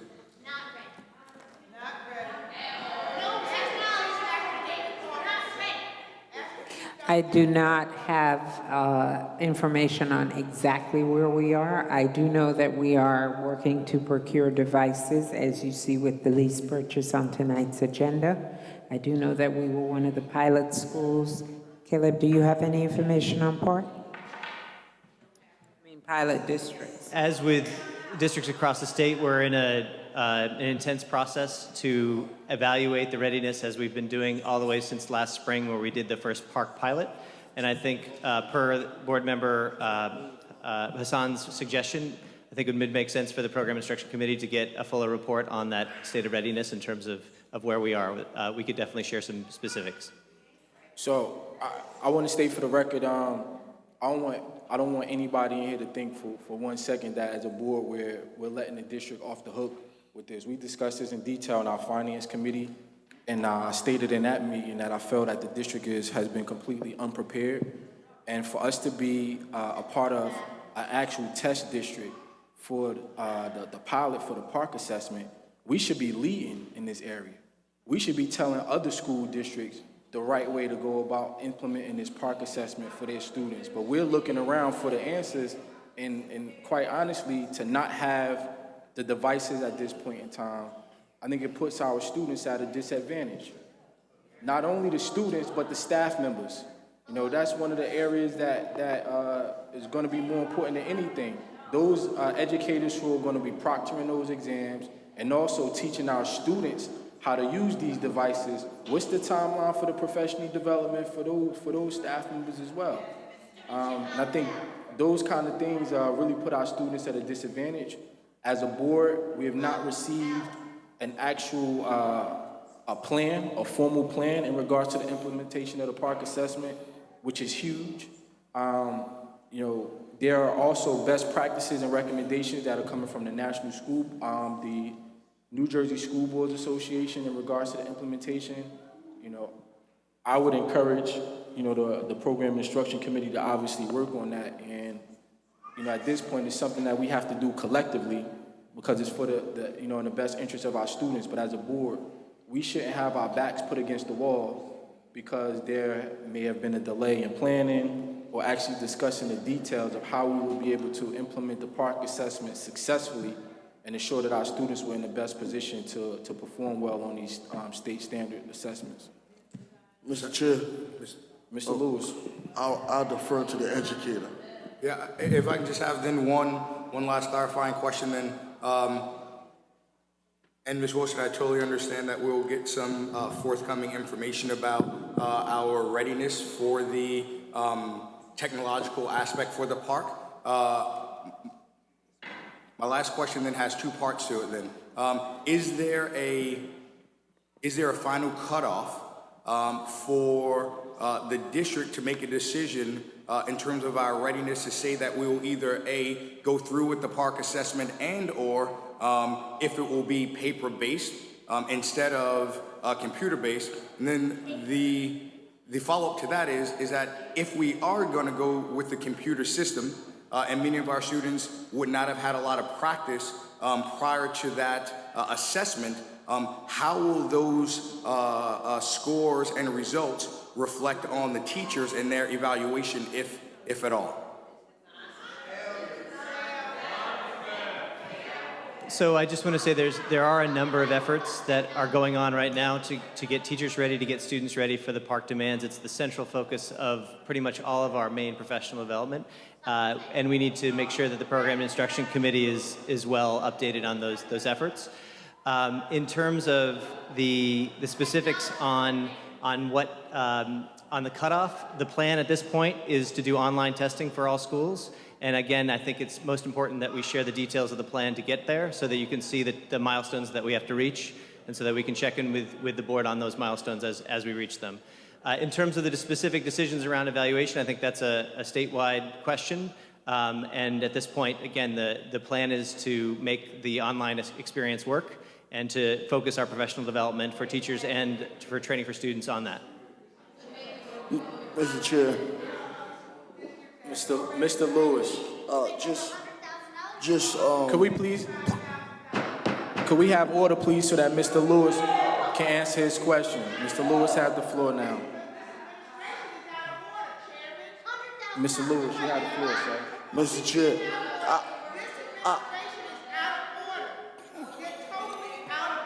I just want to.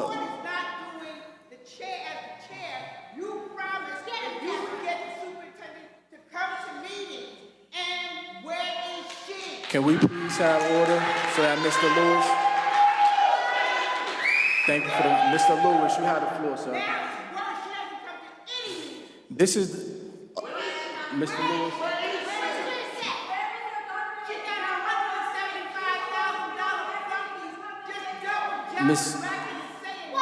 Miss Gregory, when I ask that you please allow Mr. Lewis to now make his statement.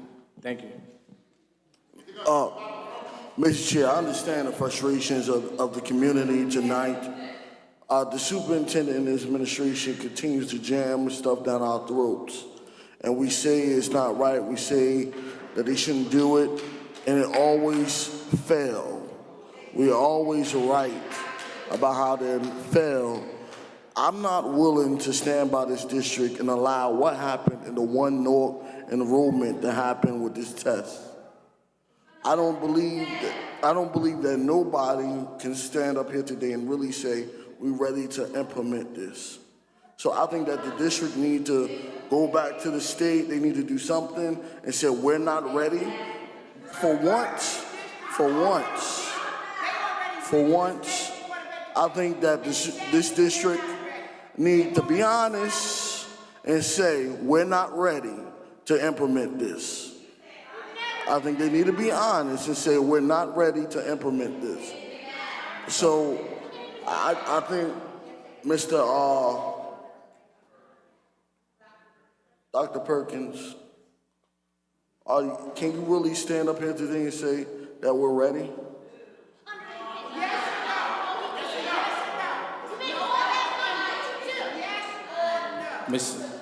As I shared, I think it's important to share the plan and where we are with the plan, and we're committed to doing that. So I look forward to having that opportunity.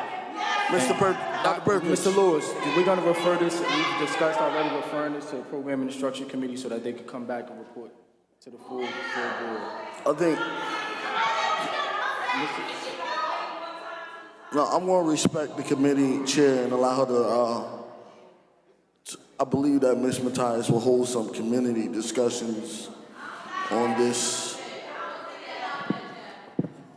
I believe that my board colleague, Ms. Matthias, see that we need to hold some community discussions on this issue and that she will, as chair of that committee, make that happen. But we're gonna move on, and I wanna talk about this attendance, this enrollment. Mr. Lewis, you got more questions now about the attendance? You got questions about the attendance, or you want to talk about the attendance? I have questions about this attendance. Okay. We had 2 meetings back to back, and I believe that we as a board have asked for hard data of how many children compared to last year we have enrolled this year. I'm very concerned as a resident of the city because as I walk around, as I travel around the city, I see a lot of our high school students not in school. I see them at McDonald's, I see them on Broad and Market, shopping. I see them all over except for in school. So I'm gonna ask again for some hard data on what students we are missing from last year. Hard data.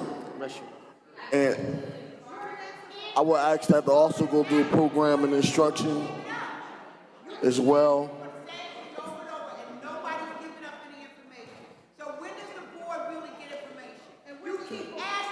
Mr. Lewis, can you finish with your statement?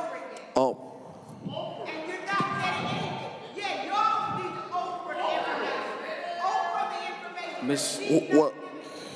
I'm gonna I understand the frustration. So, that's what I'm gonna have to do. I'm gonna put my request in Oprah, all my requests, as an Oprah request. And I'm also, on behalf of the alumni of Arts High School, file a Title VI against the district as well. Did you have any more questions, Mr. Lewis? There being no additional question, we'll now go into our voting items for the evening.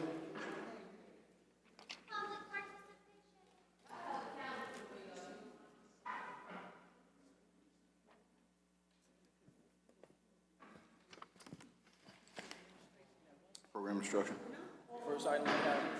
First item for vote is for our program and instruction, a resolution for approval of in-state and out-of-state field trips. This floor is now open for motion. Move it. Mr. Lewis. Your second. Second. Ms. Rashidi. This is a vote to approve the program instruction item. Moved by Mr. Lewis, second by Mr. Rashidi. All in favor? Aye. Any opposed or abstained? Motion carries unanimously. Mr. Chair. Mr. Lewis. Just before we move on from this item, as I said on the panel for the students 2 weeks ago, last week, a lot of students had concerns about with the field trips. The field trips, a lot of our juniors and seniors have not been privileged to go to college tours. And when they brought it up to the administration, they said that they had no funding for it. So I just want to put this on the record for the district to look into more college tours for our students to participate in during the year. Thank you. Our next item is finance and operations.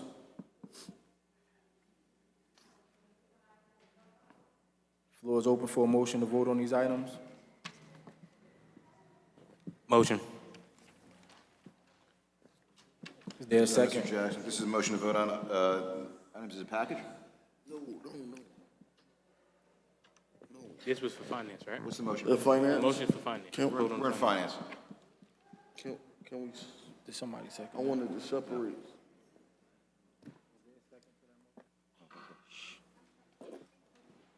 Separate the leases.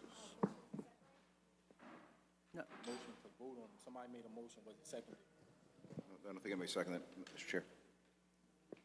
There's a motion on the floor right now to vote on the finance and operation items. There was no second for that motion. If any board member wishes to make an amendment, I ask that you not second the motion that's on the floor. We'll let that motion die and then you can make the amendment. So if there's no second at this time, the original motion that was on the floor is now dead. Floor is now open for a motion to vote on the finance and operation items. I would like to make a motion to separate the lease agreements. Item 7.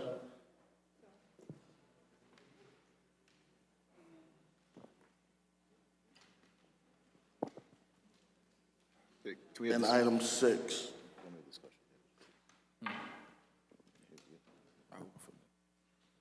that it, Mr. Lewis? Yes. Board members, you've heard the motion, which has been made by Mr. Lewis. Is there a second? You want to separate these items? Yes. Items 6 and 7, correct? Yep. Okay, this is a motion to take out finance items 6 and 7. It's moved by Mr. Lewis, second by Ms. Mathias. All in favor? Aye. Any opposed or abstained? Okay, we're taking out items 6 and 7. So before we get into the actual vote on that, obviously there's unreadiness from the board in terms of those particular items. So prior to casting the vote, I would open up the floor for board members to ask any clarifying questions or to speak to these particular items.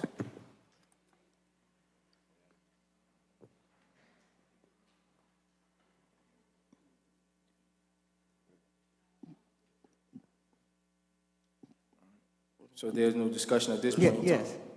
Chair Hassan, yes, I want to. Yes. So you're asking for a discussion on the two items that were pulled? That got pulled. Okay, so for clarification, item number 7, district lease agreements, is actually spaces that the district leases, spaces that we rent. It is not lease agreements where we're leasing properties to anyone else, correct? That is correct. Thank you. Excuse me. Ms. Matthias? Has the district developed a plan for transitioning out of 2 Cedar Street so that this would be the last year we would have to occupy this building?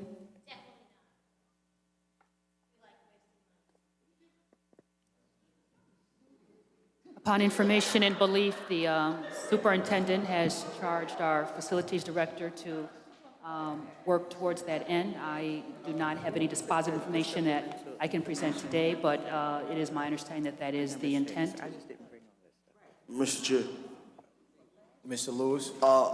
As chairman of operations, reason why I'm not comfortable on voting with these district lease agreements, because last year we closed several schools, and the district came before this board and said that they had plans to move into certain buildings in the district. So they inconvenienced students and stopped instruction, new programs, based on the district plan to move out of 2 Cedar Street into Newark Vocational. Those children was, educational experience was inconvenienced because the district did not fully vet out their plan. So I believe that we are not in a financial state right now to stay in any lease agreements in this district, especially down at 2 Cedar Street.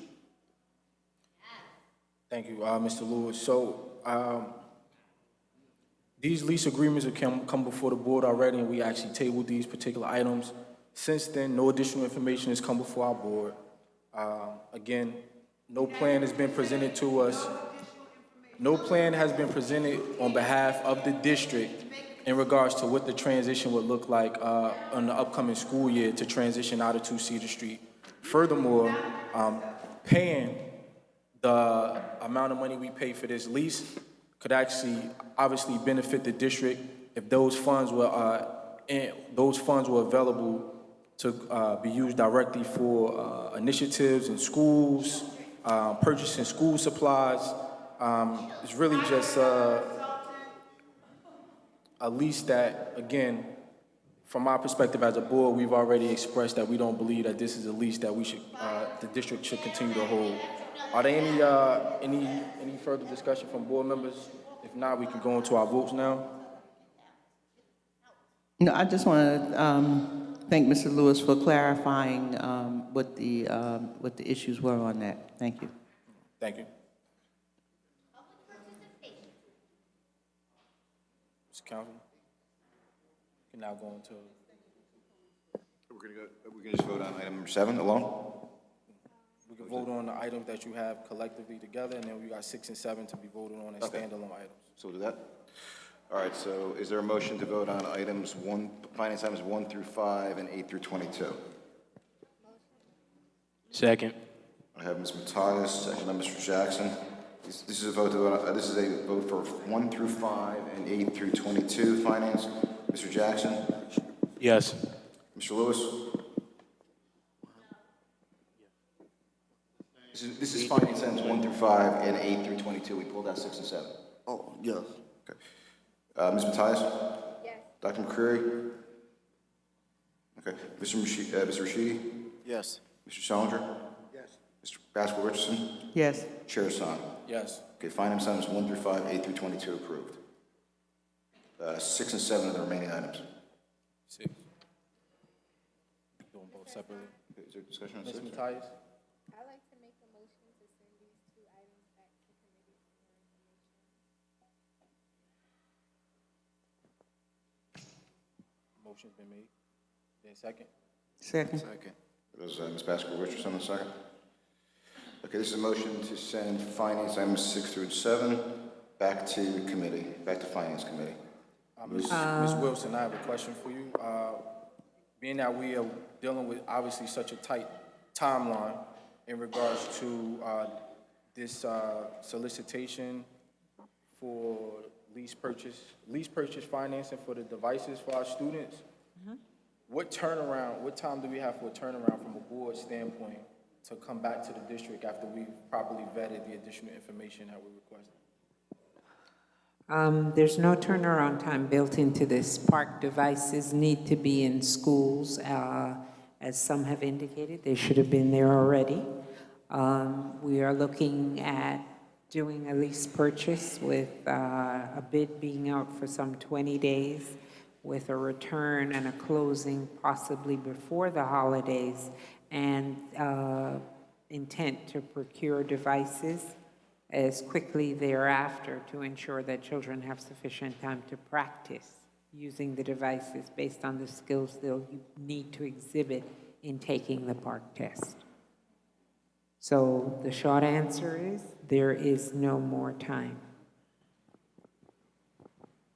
Let me clarify for the board what this resolution is. The resolution is to, in fact, solicit bids on a finance rate for the sum of $5 million to procure devices. So it's not the actual procurement of the device, it is funds to be used to purchase the devices with a finance rate associated with them, because at this point in time, the district does not have the availability of funds. When the budget was created, Park, I think the number was originally between $4 and $5 million, 4 and some change. And at the end of the budget process, that number was reduced to about $2 million. So it is a need to have funds in order to meet the deadline. The devices which will be purchased, the price on them has been negotiated, and we're looking to get competitive pricing on those items. And it will go through a public process, just as this particular piece will also. So what would be the monthly lease? We won't know yet until we go through the bid, because I have to get financing from the bank. Right? So it's not going to be, it won't particularly be a monthly lease payment. It's going to be an annual payment. So they will occur annually, and it will be something that we will have to budget for. And it would come out of the general fund? Yes. But we are also looking for, wherever there are sources, there's a grant that we've applied for. I think the state's offering, what, $250,000 grant. We've applied for that. We do have others looking at other grant sources that may come up. So, for example, with the lease purchase, if we go out, get the financing, get the funds available, there's no penalty for prepayment. There is no penalty for us to, if we do not use the total amount. There's no increases or anything. So you would have, just as you would anticipate having a monthly payment, in this way you will have an annual payment, which looks to be about $1.5 million. And this $5 million, is that on top of the $2 million that we budgeted for? It's actually, it's the total need is going to be about 5, right? But there is $2 million in the technology budget. Right now. If I take the whole 5, because that's also under consideration, if I take the whole 5, then that $2 million can be diverted to other district pieces, but Park itself needs 5. So if we expend that too, I can reimburse or change the accounting, which is quite legal, and have all the charges assessed to the financing. And should the district have cash issues as we progress through the year, we will then have cash on hand to accommodate that. So I'd like to know that on the items that are being pushed back to committee, besides just the lease purchasing, I think number 6 was on rejection of window shades. No, number 6 was the lease purchasing. The lease purchasing? Okay, And number the 6 lease- under finance, I thought it was P6, I'm Oh, no. sorry. And number 7 is On the... finance. Okay, all right. So it's those numbers, okay. And I would ask that questions be submitted so that we can ensure that we have them. I strongly recommend to the board that we approve the lease purchase because it's associated with Park, because it has the timeline that it has, and we are going to need to have the money in order to procure the devices in time for children to have hands-on ability to use those devices. Okay? Mr. Chair. So that is my recommendation. Mr. Lewis. Ms. Wilson, you said that the material was already ordered.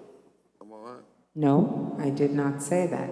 I said we have looked at trying to get competitive pricing in terms of what our devices might. We have entered into no agreements, no contracts, nothing has been bought. We have no authorization from the board.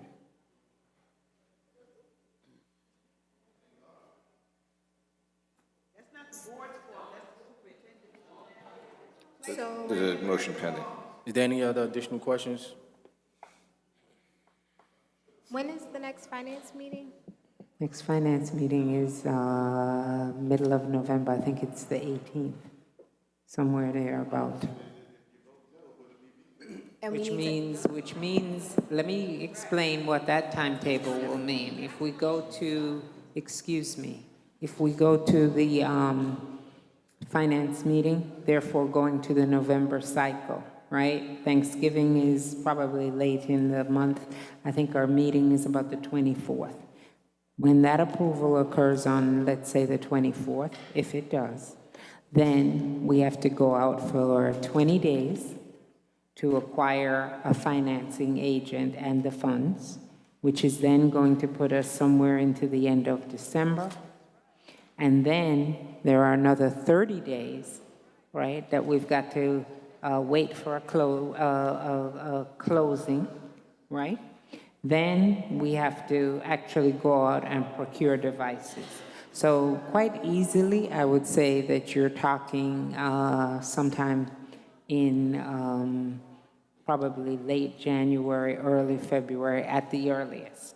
If I had the money and I could divert it and use it, that would put us ahead. We could just go ahead and do the procurement because we're going to do it off a state contract, which you've approved us to do all year long anyway. But we don't have that money.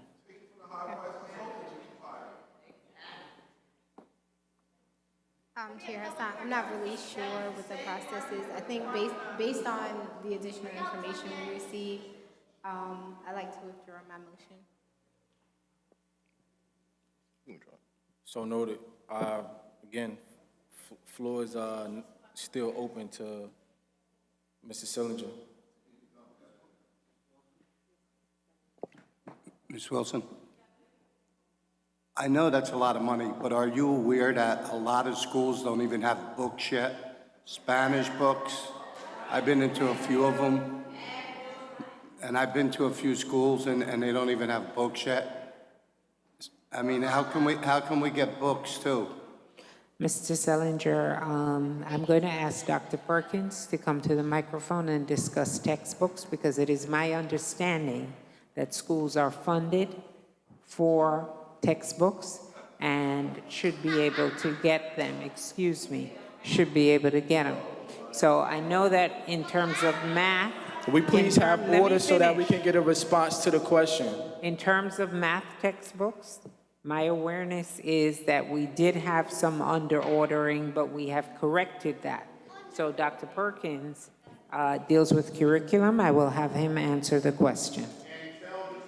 So we have done major adoptions, K-8 literacy and K-8 math, and this year we've added high school. And per Ms. Wilson's comments, Those orders have been filled for all schools. At the same time, if you know of specific incidents, we'd obviously be very interested in finding that out so that we can make sure the schools have what they need. Once a major adoption has completed, schools are then responsible for completing orders going forward. And if there's a school that you've been to that is missing books, then we would be interested in that information. I'd be happy to follow up with those specifics. I was at Ridge Street School today. They need Spanish books, and they didn't have some math books. So they just told me that today. I was at the school today. Could we please have order so that we can hear what Mr. Sillinger is saying? Thank you.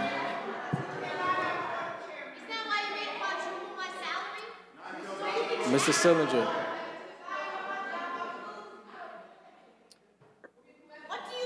Dr. Perkins, please. Yeah, so I appreciate the additional information. We're always doing reviews of what schools have what, and we appreciate any other specifics. So thank you. The floor is open for a motion. We need to move on the item. We'll be here all night. We're not moving the item. I know, Mr. Chair, just real quick. Can a program, I mean, it should be titled Curriculum and Program and Instruction Committee conduct an audit on all our schools, have all our schools conduct a textbook audit? Mr. Lewis, I have to cut you off there because what you're doing, you're taking us away from the two items that we still have before us that we need to vote on. The book request is valid, is absolutely valid, but if we could please have a motion as to decide what we're going to do with this particular item. We need to move on with this item.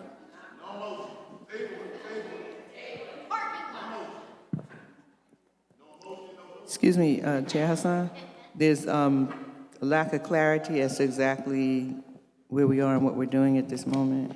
There was an original motion that was made to remove item number 6 and number 7 to be voted on separately. We then, as a board, voted on items 1 through 5 and items 8 through 22 as one block. We now have to vote on items 6 and 7. And those votes should be casted as individual votes. We're not taking those as a block. So right now, we're still on discussion about number 6. Ms. Matthias made an original motion, which was to refer these back to committee. She then withdrew that motion. So now there is no motion on the floor with these items, which means we cannot move them or do anything with them until a board member makes a motion which is properly seconded. Ms. Matthias makes a motion to vote on item 6. Through second. Second. Baskerville Richardson. This is a motion to vote on finance item 6, authorizing the advertisement of bids to finance equipment, delegating award of bid, authorizing excess sheet lease, and related documents necessary to complete the transaction. Mr. Jackson? Yes. Mr. Lewis? Abstain.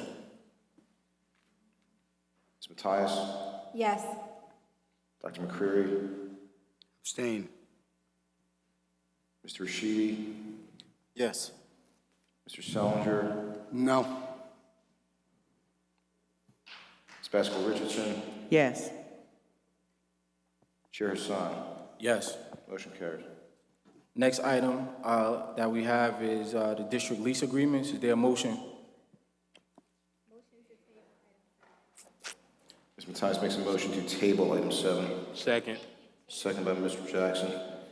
This is a motion to table item 7, district lease agreements. Mr. Jackson? Yes. Mr. Lewis? Yes. Ms. Matthias? Dr. McCreary? Yes. Mr. Rashidi? Yes. Mr. Sellinger? No. Ms. Baskerville Richardson? Yes. Chair Hassan? Yes. Items tabled. Last items we have for vote are for general counsel and legal services. Board members, at our last business meeting, we were given a package of information coming from our general counsel, and in that packet of information, there was enclosed, for our review, 2 policies containing legally mandated revisions. The policies were, I believe, 3542.1 which is wellness and nutrition.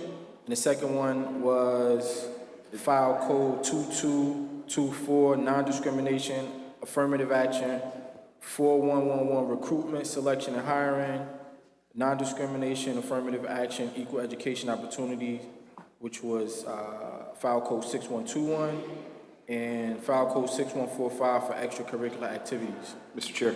Yes, sir. The first policy, wellness and nutrition, has been updated to include the new federal standards regarding the district's compliance with food services and service size and 1% milk. The 5 other policies are non-discrimination policies, and they're just code mandated changes to add pregnancy as basis for discrimination in according with the recent legislative amendments to the law against discrimination.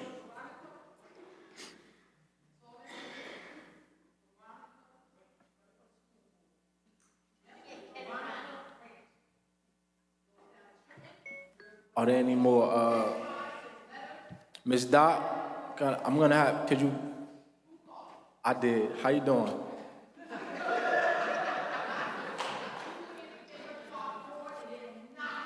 Understood.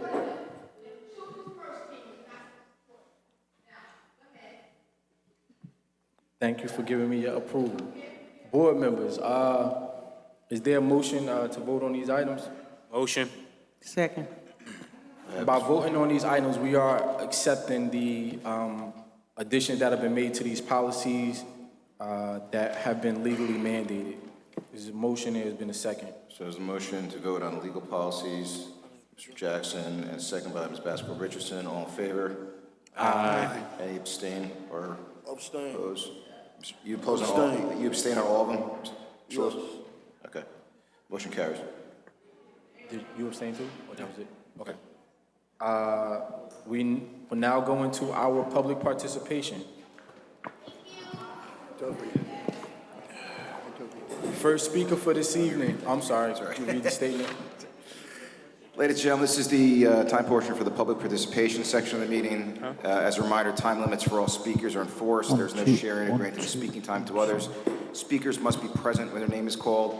Speakers are required to give names and addresses. The public participation portion of the meeting is limited to 1 hour and 30 minutes. Examples of unacceptable behavior that are not permitted include but are not limited to naming district employees and engaging in personal attacks, slurs, excessive loudness, calling out, yelling, generally disruptive behavior, attempting to disrupt the meeting, or inciting others to do so. Public participation at board meetings is intended to allow individual members of the public the opportunity to address the board and administration on issues of public concern, not as a forum for two-way dialogue with the board members or district officials. The superintendent's designee or chair may respond to questions either at the end of the session or responses may be provided at a later time. The superintendent's designee or chair may interrupt any speaker or terminate any speaking privilege if the speaker's comments are disruptive or obscene. An individual may be cautioned that a personally directed statement may be slanderous or defaming, and the individual may be liable for his or her statements. Attempts to hijack, filibuster the proceedings, repeated interrupting or badgering the board members or district officials, repetitive and truculent speech, or disregard of rules of decorum will not be tolerated and may subject the individual to removal from the meeting. If necessary, the meeting may be adjourned. Thank you. Our first speaker for this evening is Khadija Bhatti. Not here. Next speaker is Pedro Alcivar.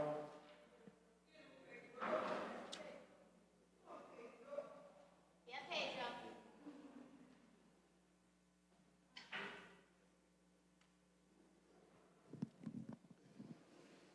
Good evening, advisory board members. My name is Pedro Alcivar, and I am a 9th grader in the NSU. My fellow students and I find it very interesting that Superintendent Anderson continues to lie about the start of this school year under 1 Newark. The first issue is that she has conducted these interviews over the last few weeks, but she has just recently sent out surveys to parents asking how they feel. In social studies and world history, I have learned about the history of the economically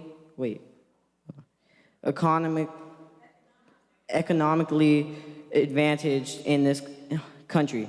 Prior to Cami Anderson's arrival, and these lessons were simply social study lessons. But now I face the pain reality of living through the experience of students under a leader that is simply worried about advancing the agenda of herself and those who pull her strings in Trenton.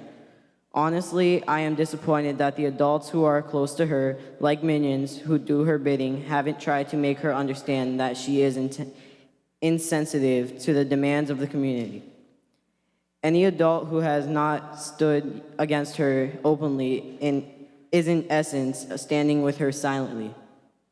I will be sure to name the names of those who are a part of her team and have made a fool of the families of Newark.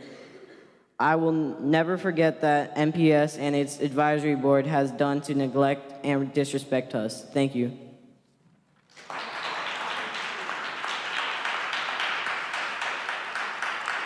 Next speaker is Reginald Bledsoe. Next speaker, Darren Martin.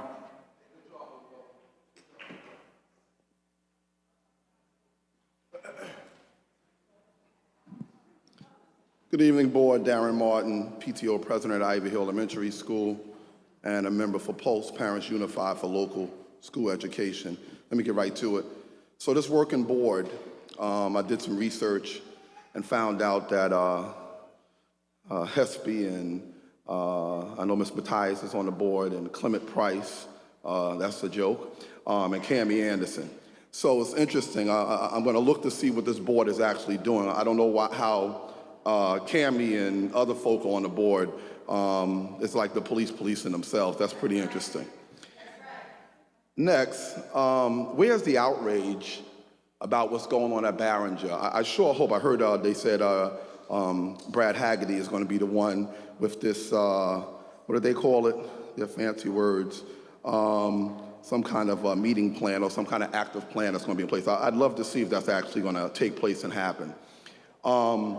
Where's the outrage about the students there carrying desks from class to class because there's not enough desks there?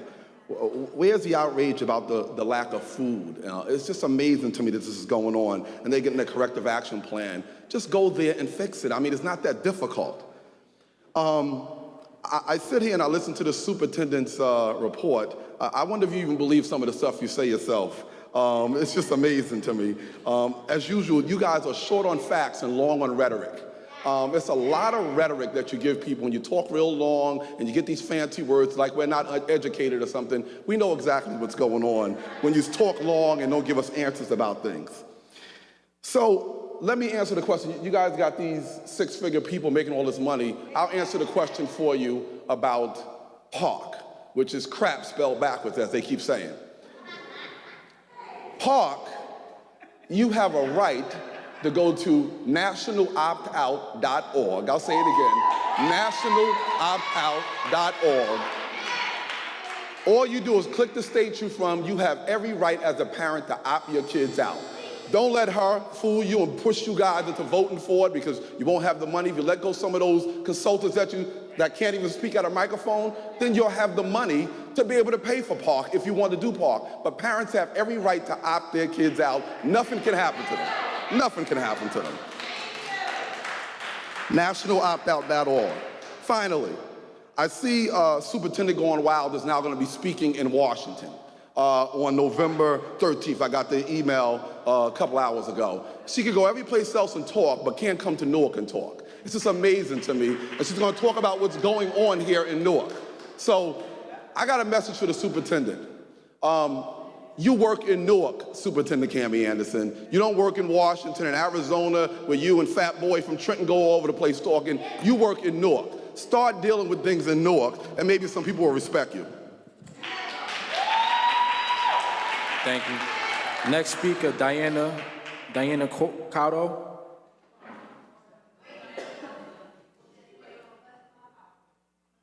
Next speaker, Jamarius Nicholson Genrenois. Next speaker, Vanessa Roper.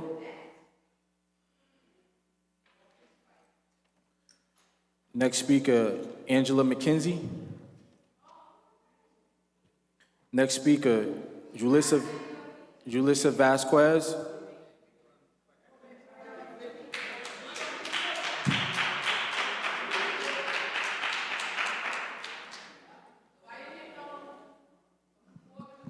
Good evening, Julissa Vasquez, Littleton Avenue. I want to talk about Camden Street School. We need an exterminator. We have roaches and mice. They're serving the students either cold lunch or either lunch is burnt. So could we address that? And could we address the fact that someone at Barringer High School is giving parents information to the ex-principal, Carmen Reese?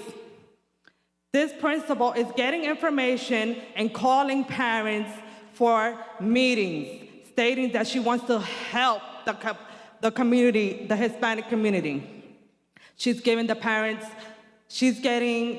information, the students information, and one of those persons happens to be my sister. This person keeps calling her saying, I need you to attend this meeting. This meeting's gonna be at Mount Prospect with Mr. Ramos, Councilman, and Luis Quintanas.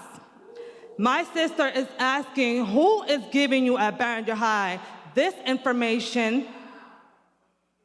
They got everything, social, our kids, ID. We wanna know if we can address this, because she had gone to, this has been happening since last month. She has gone to the Board of Ed, gave out 2 letters. Friday was the last one. Supposedly, someone in the 9th floor named Robert Reese or something like that, or hold on a second. Let me look it up real quick, because I have it. Reuben Roberts. There you go, thank you. Reuben Roberts.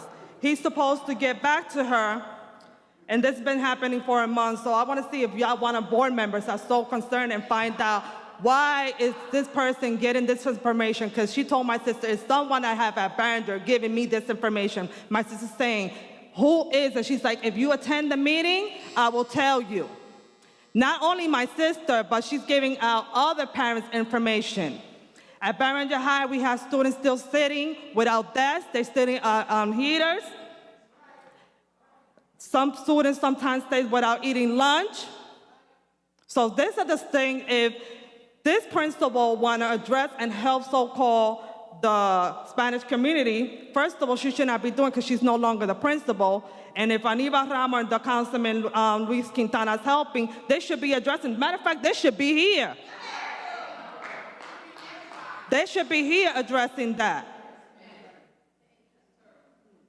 At University High School, I have a teacher that's not teaching my daughter. She just sits there, videotape the students, because the students don't listen to her. And this teacher been there since September. The principal had come into the classroom to view her, and she's still sitting at University High School.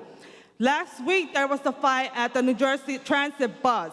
And my daughter was sitting in top. She was actually in top of the chair because she said this fight broke down. She's seen fights at downtown Newark. It's not safe.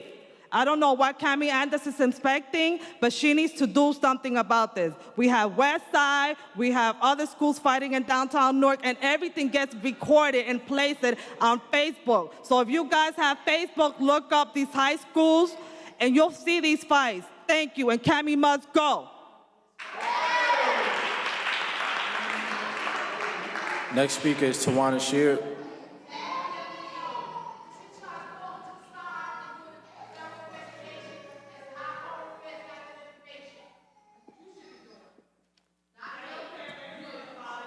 Tawanda Sheard, 93 Sly Street. What I want to talk about, my daughter was going to Begro Avenue School, where she's now going to Hawthorne, where there are issues. There's bullying going on, there's fighting. I was an advocate for my child's school, but I received a letter from the principal saying, you are welcome to come in and check on your child when necessary. However, we request that you call the school to make an appointment so we can prepare for your visit. I have copies. I think this is totally wrong. I was trying to help parents. With necessary transportation issues, enrollment. I'm a district leader in my area, and to me, this is a slap in the face. My daughter came home very upset about 2-3 weeks ago. My little boy came to school with a long knife in his book bag. From what I heard from the principal was that he came back to school the following week. My question is, what do we do in an instance like this? Like my daughter, like this morning, she don't want to go to school. She's saying her stomach hurt. That's nothing but anxiety. It's just so much stuff going on. If I can't get answers soon, then I will be getting me a lawyer. And I will take care of the necessary what I have to do to protect my child. Thank you. Next speaker is Veronica Branch.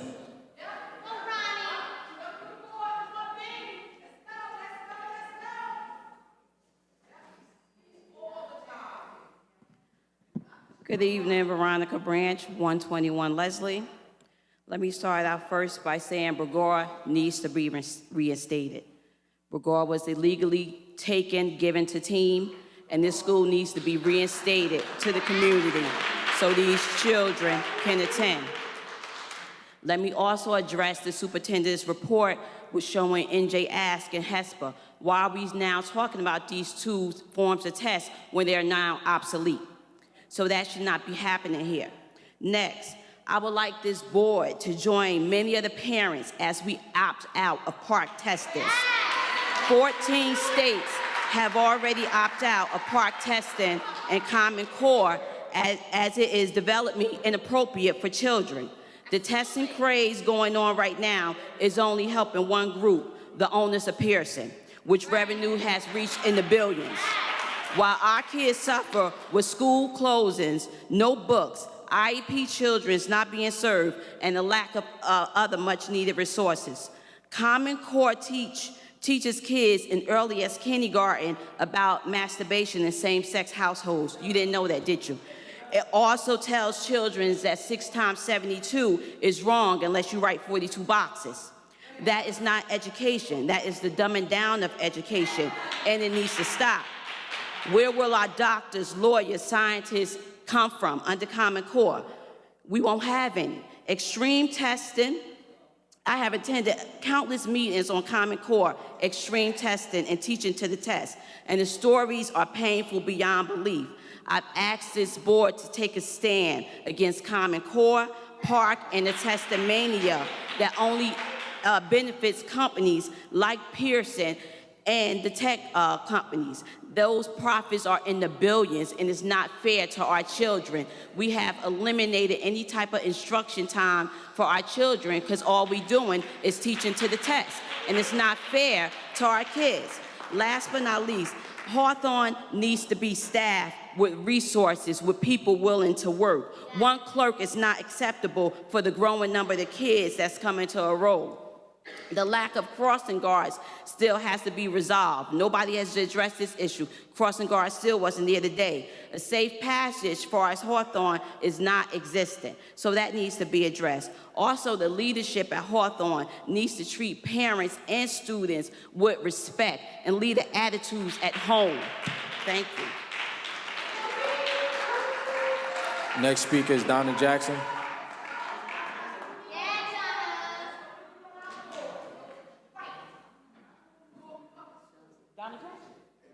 Good evening, Mr. Jones. Good morning. How's everybody? Donna Jackson, 128 Smith Street. Well, board members, I need to see you on TV every day for the next month, every day. Don't care where you work at, you got a lunch hour. Y'all work it out. We should not have spent a dime for testing. We are not ready for any form of testing, paper or computer. The fact that you sit here while other districts are giving parents options to opt out lets me further know that you don't care about these kids in Newark. We do have issues, but you're not talking about any serious ones. And Mr. Hassan, under your leadership, is why we are lacking any conversations with teeth, sir. So now that we've already had the conversations, you and I, and you know, you guys like to say address the chair. So unfortunately, sir, you're in the hot seat. And because you are the chair and you wanted to be the chair, you got to take the whooping, bro, because that's how it go. But what I'm going to say to you right now is you better change the direction of your leadership to start speaking for the children of Newark, bro.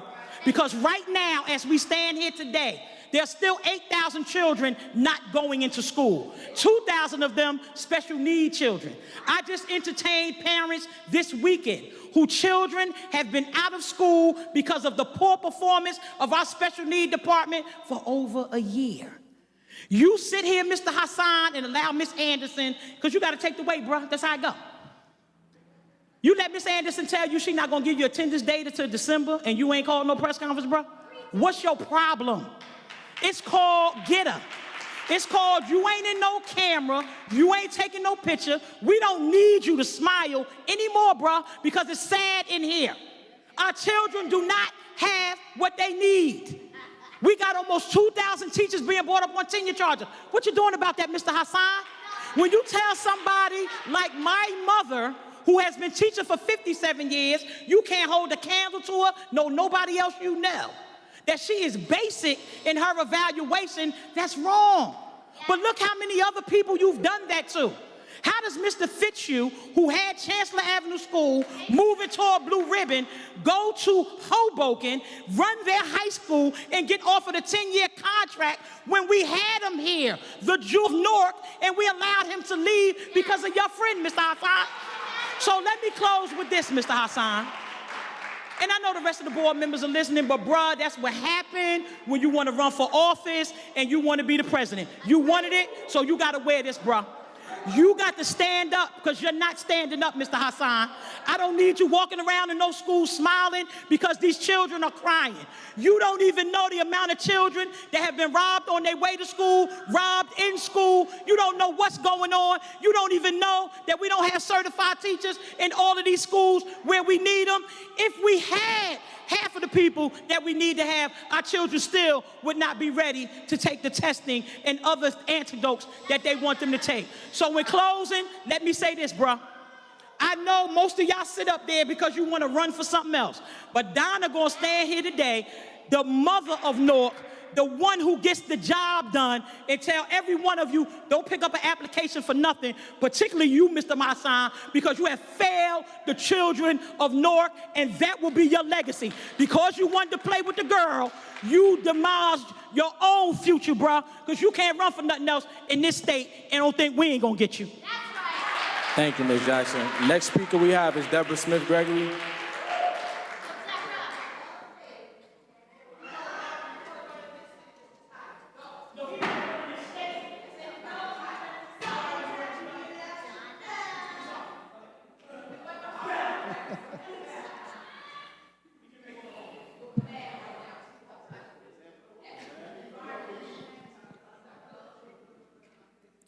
My name is Deborah Smith-Gregory. I serve as the president of the Newark branch NAACP, and I gave all of the board members a copy of the letter, so I'm not going to read it all, other than the first part, because this is addressed to Chairman Hassan. We request the following information from the Newark Public Schools Advisory Board. We trust that since the advisory board has regained fiscal control, you as the chair of the board and the finance committee will be able to get the data from the administration of the superintendent. In the event that the board does not receive the information in a timely manner, we request that you Oprah the information. And as you can see down at the bottom, I have CC'd this letter to New Jersey Commissioner Hespy, Newark Mayor Raz Baraka, State Senator Teresa Ruiz, State Senator Ronald Rice, and the New Jersey Board of Education. We have been making requests. Now, this is around the transportation plan, and I'm not going to read it because I'm upset about this board in general, and I want to speak to that. The superintendent, you said you could get the superintendent to attend the meetings. That's what you said. What happened to that? But what has happened is that the governor is still allowing this apartheid Bantustan system for the students and the parents by way of the state superintendent, who lured you into thinking you had an inside influence more than we did on the outside. So now, what is happening is that this is a travesty. It is so bad. The board all of you members need to stand on a conviction, have some courage, have some integrity to force the administration to do what it needs to be, what needs to happen. The BA is now wearing the hat of Chief Academic Officer, the audience controller, and everything else. But we have a superintendent that will not address the Newark community about the progress of her personal plan called One Newark. She won't address us about test scores, park readiness. The suburban schools have already gone to the New Jersey State Board of Education to say that they're not ready with the technology, but yet you're being forced to hurry up and vote on some technology because we need to continue this charade. Our kids deserve your courage. Board members, they deserve your courage. You have to do something. And if it means writing to the mayor, writing to the senator, the congressman, this superintendent must go. She is an abomination to our children. She is destroying our community. She is destroying the health and welfare of our children. Across the board, our children, the resources have been raped from the Newark Public Schools. And I don't even want to talk about the charter schools. I'm just talking about what's happening to our Newark Public School children, the special needs children. The children are on the street. I live in Newark. I see the children. Don't you see them? They're hurting. They're angry. They're hurting each other because they don't know that you can make a difference. You folks on there can make a difference. You have to do something to get rid of the superintendent. That's what you have to do. And you cannot, what Donna Jackson said, you have to have press conferences because every single thing that you ask for, every piece of data that you ask for, you are disrespected, ignored, dismissed. It's unacceptable. We can do better. Chairman Hassan, we can do better. You keep saying, can we bring these meetings back to order? We cannot. The meetings are out of order.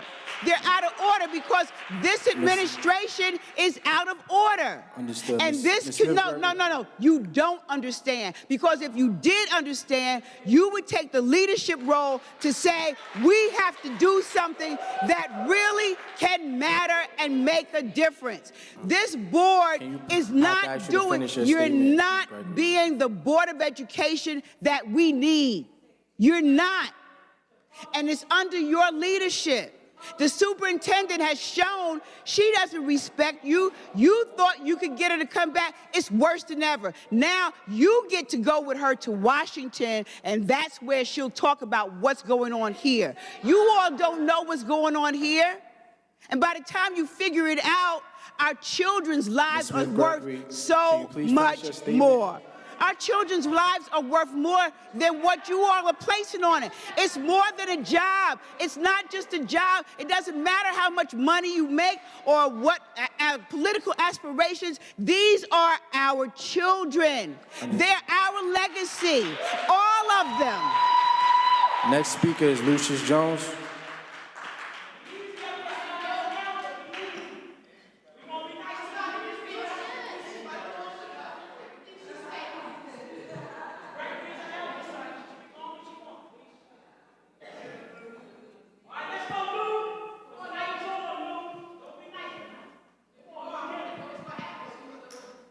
I'm waiting for the chair to set the clock. Mr. Hassan? Mr. Jones, it's already set for your 5 minutes. Did the clock start yet, Mr. Hassan? No, it's going to start now. Mr. Hassan, I would like to say to you that you listen to Ms. Gregory, you listen to Ms. Jackson, and initially, I'm very an optimist. But I'm going to say this, that I think that it's time to start listening. It's really time to start listening. Because the story that's being told to the Newark community that they're seeing on TV and they're seeing at these meetings is that this district is very racist. At exactly 7:30, most of the white folks on the executive staff got up and started walking out. That shows a level of disrespect. While you have the general counsel, the head of legal, the business administrator, the head of finance, and maybe one or two more, still here. But most of them are people of color.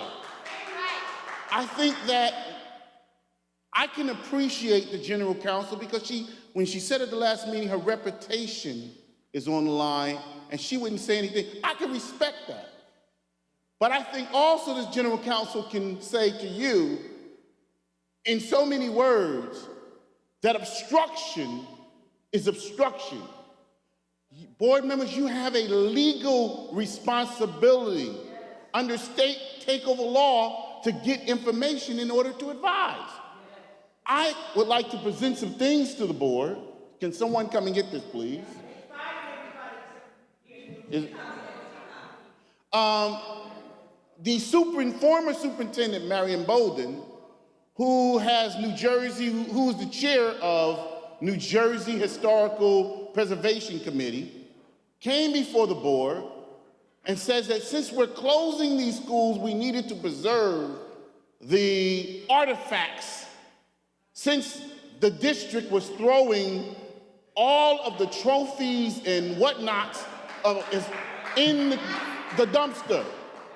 Well, Marion Bolden has now been accused of trespassing in Warren Street School. And they chained the gate. They have declared war on a former superintendent, while at the same time, Trenton School Board has decided they're going to close and rebuild one of their schools, and has hired a preservationist and paying them while this woman provides, our former superintendent, is doing that same work for free. The declared injustice of this is that she doesn't agree with the One Newark plan, so we don't want to support her in her efforts in Newark with the Historical Preservation Committee. In addition, the word is in Trenton that since Senator Rice and Marion Bolden have decided not to support One Newark, that Ms. Anderson is going to move forward in closing Shabazz, not to improve the quality of education for kids, but to punish Senator Rice and Marion Bolden. So I'm just want to say to you, the writing's on the wall. It's clear that the superintendent and her executive staff have decided, some of them or most of them, especially those in certain closest to her, have decided that they are not going to obey any authority of the board. They're not going to recognize you as an advisory board, as a policy-making board, or any type of board, Mr. President. They have done everything they can to make sure that you don't have enough information to fully advise her to give her some advice to assist her with her duties. But in every level of government, from Washington, D.C., there is an executive level and there is a legal legislative level. From Washington, D.C. to local government, that is an equalizer. And I'm saying to this board that she is not allowing you to equalize the legislative process of this district. You and board members have said that she doesn't even follow her own policy, whether it's the old policy or the new policy. But you guys still continue to move forward. In addition, we have a board member on the board who has a daycare center, and she's evaluated by this district. My question to that board member Is it a conflict of interest to be a board member and have the district evaluate your daycare center, and is that affecting your ability to leave? These are the type of conditions that we're dealing with. When board members are threatened, when board members are intimidated, when board members are pushed around, when board members are not respected, how can you do your job, board members? You go to the, I'm wrapping it up, sir. Thank you. But I want you to clearly understand, all of the training in the world, does not prepare you for a system that does not respect you. And until you as a board come together and decide the next steps for dealing with her anarchy towards you, towards the parents, towards the community, we cannot move forward at all. So, Mr. President, Hassan, it is your duty and responsibility.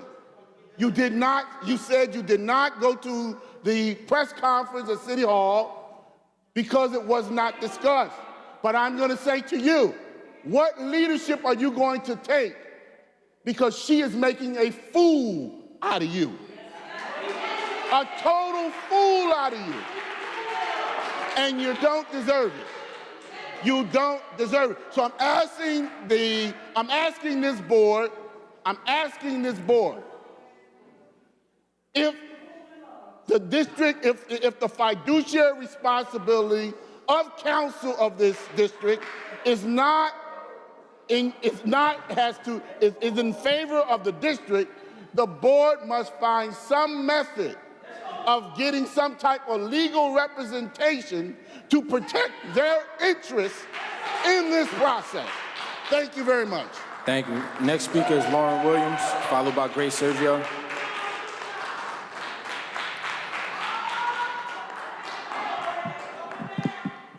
Lauren Williams, 403 South Orange Avenue. Good evening. You know, 3 minutes is never enough to recap the foolery that takes place here on a monthly basis, so I'll just focus on University High as a case study. University went from number 2 in the district to a catastrophe in less than 2 years. What was once a wonderful place to teach and learn has devolved into a cesspool of mediocrity. Case in point, students can't even log onto computers. Smart boards aren't functional, and all because the tech coordinator position has been eliminated. How are students going to take PARCC exams when their computer access is limited? Better yet, how can they access the new English and math curricula the district wasted money on, rather than paying seasoned teachers to create it? I know. I'm making too much sense here. Speaking of sense, who in their right mind would sign their name on the brand new gym floor purchased at University? I'll tell you, because I have the pictures to prove that Principal Regina Sharp and Vice Principal Michael Passy both wrote their signatures along with the dubious slogan G2G, or good to great.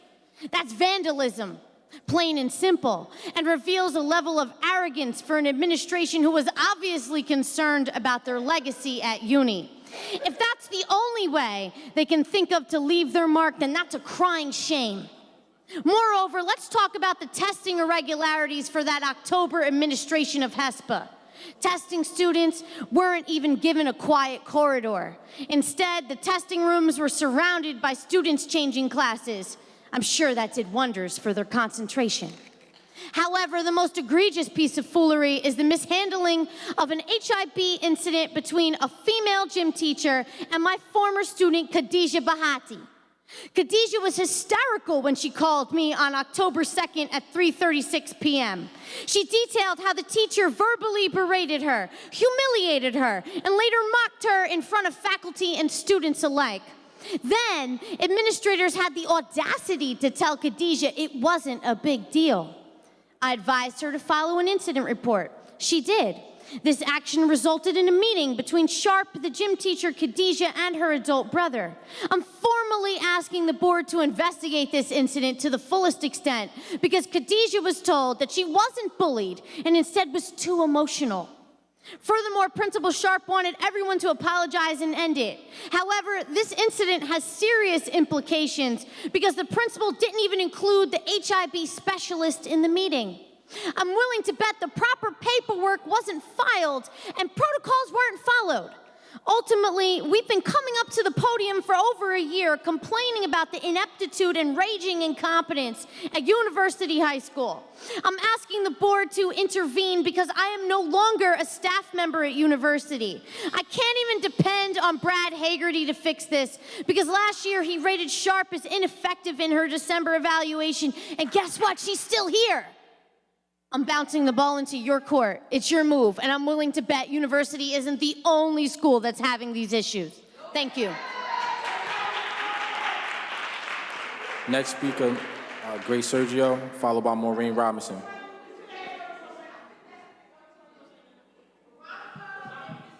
Good evening, Grace Sergio, 115 Clinton Place. My name is Grace Sergio, and I am a parent of a Science High student and president of the Hawthorne Avenue PTSA. It is obvious that the games are still being played here in Newark Public School. Everyone marching around as if all is well and issues have been resolved. Yet we still attend a public school district that is segregated by school type. How is it that certain schools receive more resources than others in the same district? How does one school lose resources while the others gain resources? Isn't the idea of public education for all schools to receive a thorough and effective education? Then why are some schools being treated like they are ghettos and others as if they are affluent? And then there is the issue of student achievement. Newark Public School, under the leadership of Cammie Anderson, has underachieved. So while the superintendent loves to highlight the facts that the data shows this or the data shows that, why has she not owned the student achievement of the Newark Public School during her tenure? Why is she not being held accountable for the poor performance of the district like the teachers and principals are being held accountable for their individual school? It tells you why. I'll tell you why. Because the superintendent and her boss does not want the children of Newark to be successful. Cammie Anderson and Chris Christie have made it plainly obvious that what the parents and students of Newark want does not matter to them. She talks a bunch of parent choice nonsense and turns around and does what she wanted to do, and that is outright disrespect. Thank you. Maureen Robinson. Kathleen O'Prey.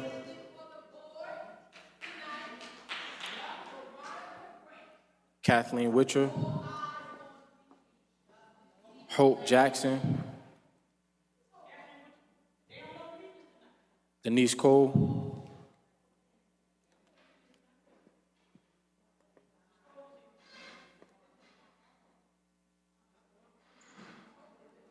After Ms. Cole, the next speaker is Ms. Portia Lowry, if she's here.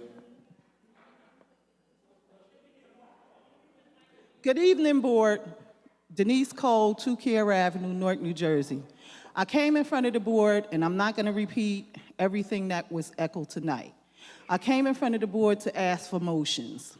I want either the chair to make a motion that Dr. McCurry develop a letter to support the Honorable Mayor Ross Baraka's letter to the President of the United States asking for intervention. We are now in a state of emergency declared by the parents and community. Dr. McCurry, you are elegant in your questioning. You have been a trooper for us. But unfortunately, as long as you sit as a board member and you sit with the chairperson at the helm, we're not going to get anything done. So what I'm asking is the board take a motion so that you can write a letter and analyze. every Hispanic male sitting up there and every African-American male sitting up there, every Portuguese male sitting up there, and within the sound of my voice when you hear this tape, our males are in a state of crisis. African-American males have been in a state of crisis. All you have to do is look at the stats of the females versus the males who get educated. The President of the United States made it known that his mission was to educate and stop the uneducation of African American males in America. So if he recognized it as a crisis, do you not see that the light must go to the top and you must do something? So thinking outside the box, put a letter to the president in support of Honorable Mayor Ross Baraka's letter, outlining all the information you've requested, outlining that you have to sit here and hear the business administrator say, there is no money to purchase the park equipment. What she must do is get permission from Rajan, who is the head of the finance committee, to get a loan when we already in deficit. Does that make sense? When did they find out that they were going to use the park assessment? They didn't find out yesterday. Nationally shown, President Clinton stated charter schools are failing. When you look at the statistic and what was agreed nationally, that if they performed higher than public schools, they would be allowed to exist.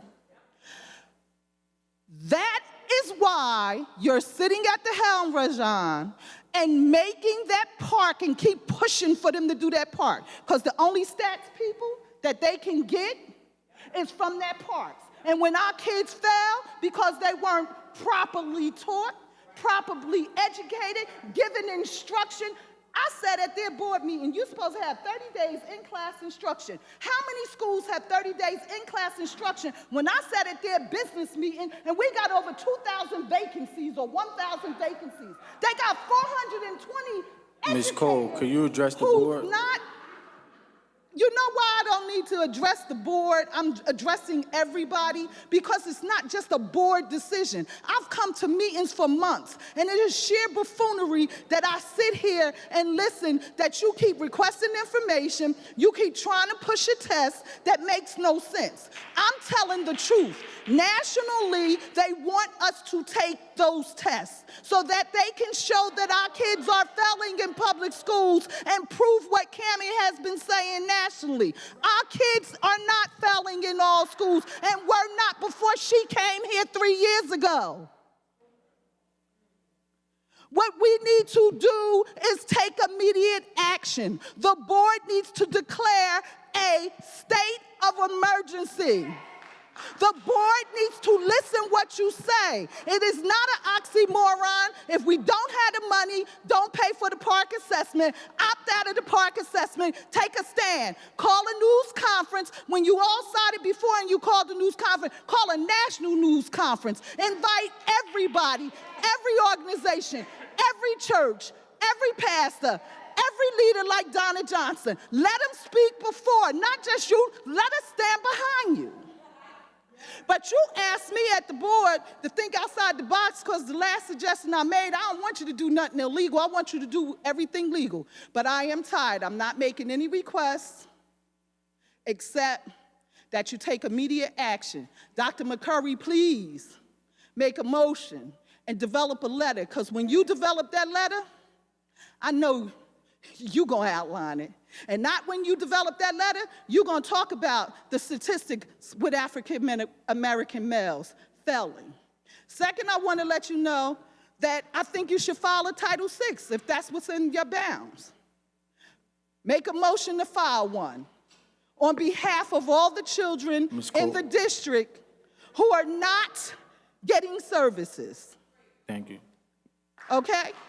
That's all I want to say tonight, but you're going to hear from me again because we need to take immediate action. I'm not blaming, and if you notice, Ms. Cole, I can stood up here have to ask and you to I didn't finish your blame statement? anybody. What I stood up here and said, I gave you a solution to think outside the box. I gave you a solution to take immediate action, to back our mayor, to back our children. I gave you solutions. I didn't complain. I gave you, I thought of solutions at your suggestion, Chairperson. Yes, you did.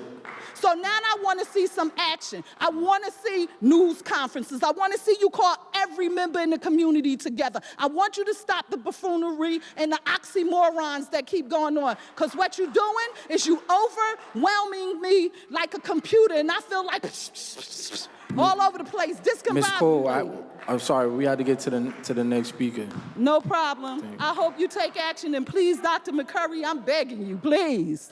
Thank you so much. Next speaker is Portia Lowry. The next speaker is Natasha Allen, followed by Lyndon Brown.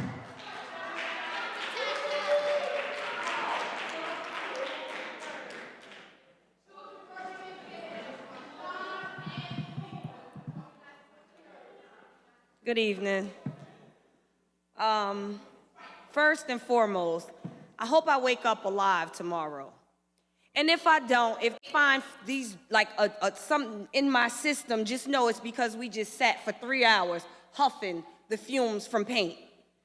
And so we need to be mindful that children, small-bodied children, attend this building, and the nerve of us to have our children in this place with these fumes as strong as they are.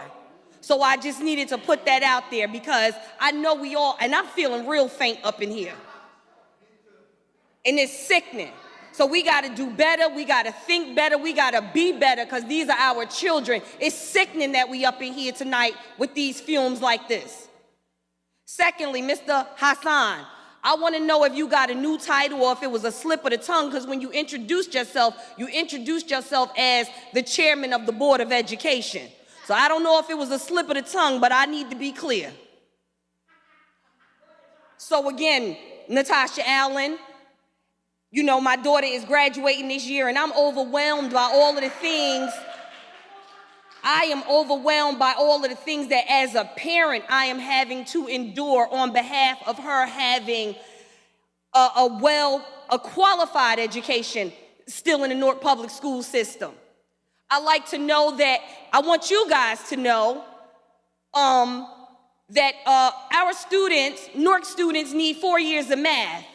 There are, not that they need 4 years of math, they have to pass 4 years of math. And I'd like to know how the Newark vocational students at Westside do not have pre-calculus books, and it is October the 27th. The reason that my child has a pre-calculus book is because I'm not that chick that you ain't gonna not give my baby a book. So when I talk to the principal, I don't know, what's his name, Ram Kassoon? And I asked him about the pre-calculus textbooks. When I asked him about the books, I didn't expect that just one child was going to get a book. I thought that all children was going to get a book. But as of this date, children in Mr. Akiola's pre-calculus class at Westside, at Newark Vocational at Westside, do not have pre-calculus books. I'd like to know why I paid for a locker that's supposed to last my daughter throughout her high school years. My child don't have a locker at Newark Vocational at Westside High School. My baby got to carry whatever she got on her from the morning after y'all transport her from 301 West Kenny Street, after she get checked again for security for the second time like she a high-level criminal, why she don't have anywhere to rest her books. So at some point, my baby gonna have to take PE, and I'm praying that she pass it because she might be too tired from lifting them weights going all the way up to the 3rd floor all day, every day. Somebody got it. You guys are funny. Your whole Cammie decided she wasn't coming, so she sent her minions. You guys want to give a report that's a whole bunch of nonsense and a whole bunch of another word that I want to use. But what jumps out most is the nerve of you people talking about accountability. Because none of y'all accountable for anything. Don't nobody know who doing this, who doing what, and who's in charge. I want somebody to get on them people at 301 West Kenny Street and ask them to answer the phone. 973-733-7018. Somebody need to answer the phone when my child is in that building. Somebody need to answer 7017 when our children are in that building. You got Ramkison talking about he don't know who to get in touch with over there. When we got questions and our kids is in between two schools, I want y'all to know I didn't opt in for that. So we need to get somebody on that. And so lastly, we talked you two things, because y'all had a whole little spiel about antivirus. Well, I'm gonna need y'all to get some soap and fix the water in there, because our babies can't wash their hands properly. Somebody had to edit this crap that y'all put out here. You just made it thick and full like we was gonna get exhausted, but I know how to spell posting, and it doesn't have an I before the T unless somebody meant to spell positioning and left out some N's. So since we talking about Newark Public Schools students, I'm one of them, and I can spell and I can edit, and y'all just with this whole crap, but nobody ain't editing. So we want to talk about accountability. Somebody be accountable for that. Thank you, Ms. Allen. Next speaker is Lyndon Brown. Mr. Brown, followed by Ms. Wilhelmina Holder.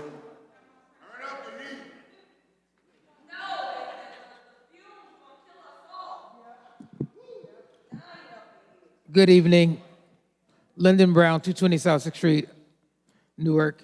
I want to talk about the student attendance in Newark Public Schools. Since the implementation of the One Newark plan, the student tardiness is increasing across the district. We must have went to 8 schools today, and students are coming in at 8:30, 9 o'clock, 9:30, 9:45. I was at Barringer today. A young lady took a cab all the way from Maple Avenue. It's just disheartening that, they have trying to get to school on time, and then when they get there, they don't have desks to sit at, they don't have books, and then, I know that the HESPA was administered in October, early October, and those students have not even had 30 days of consistent instruction. And for you to test them without proper preparation is just criminal, and that's the state mandate. On top of that, you have teachers who are teaching outside of their content area. They have a degree in English, and they're teaching, math, or vice versa. So the students are put in a win-lose situation. They're showing up, some of them, they want to learn, and there's no instruction going on. They've had their schedules changed over and over again. I don't know why, we keep sending people up there saying they're not finding out that these things are occurring when we all are going up there hearing the same things. All you have to do is talk to the children. They will tell you what's going on a daily basis. And you can go to YouTube, you check out ALI. I was on there today. I was very disturbed by what I saw. The lack of structure in the STEAM Academy. The district recently created a survey for parents on the One Newark plan. How's this impacted your family? And the questions were very generic. They did not ask any type of open-ended questions. So I just want you to know that we, the community, we're going to create our own survey for the parents, and we're going to bring those back to you at the next board meeting so you can get a true pulse on what's going on and the impact that the One Newark plan is having on our children. Because the survey that was created and distributed really is misleading. The hardships that this One Newark plan has placed on our children has made it difficult for them to participate in extracurricular activities. They want to stay late for school, but because some of them have to walk home, they can't stay for basketball or football, cheerleading, because they don't have anyone to pick them up.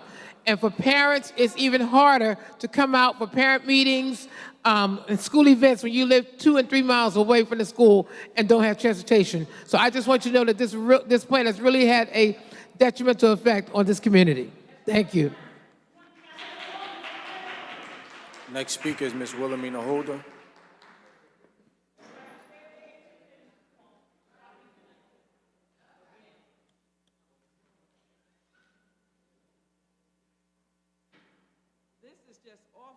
Tell you something, the paint is starting to bother me as well. And it's a disgrace if they had to paint this building just because there's a board meeting tonight.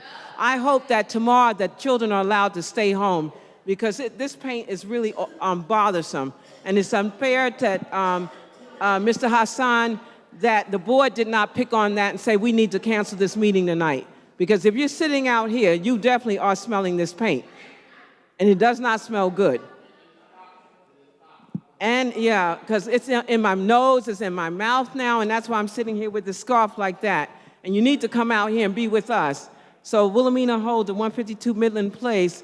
I'm disappointed, needless to say. Everything they said about Barringer is correct. We have a team of 4 now looking at Barringer. It hasn't been fixed. We don't know when it's going to get fixed. We were praying it would have been fixed.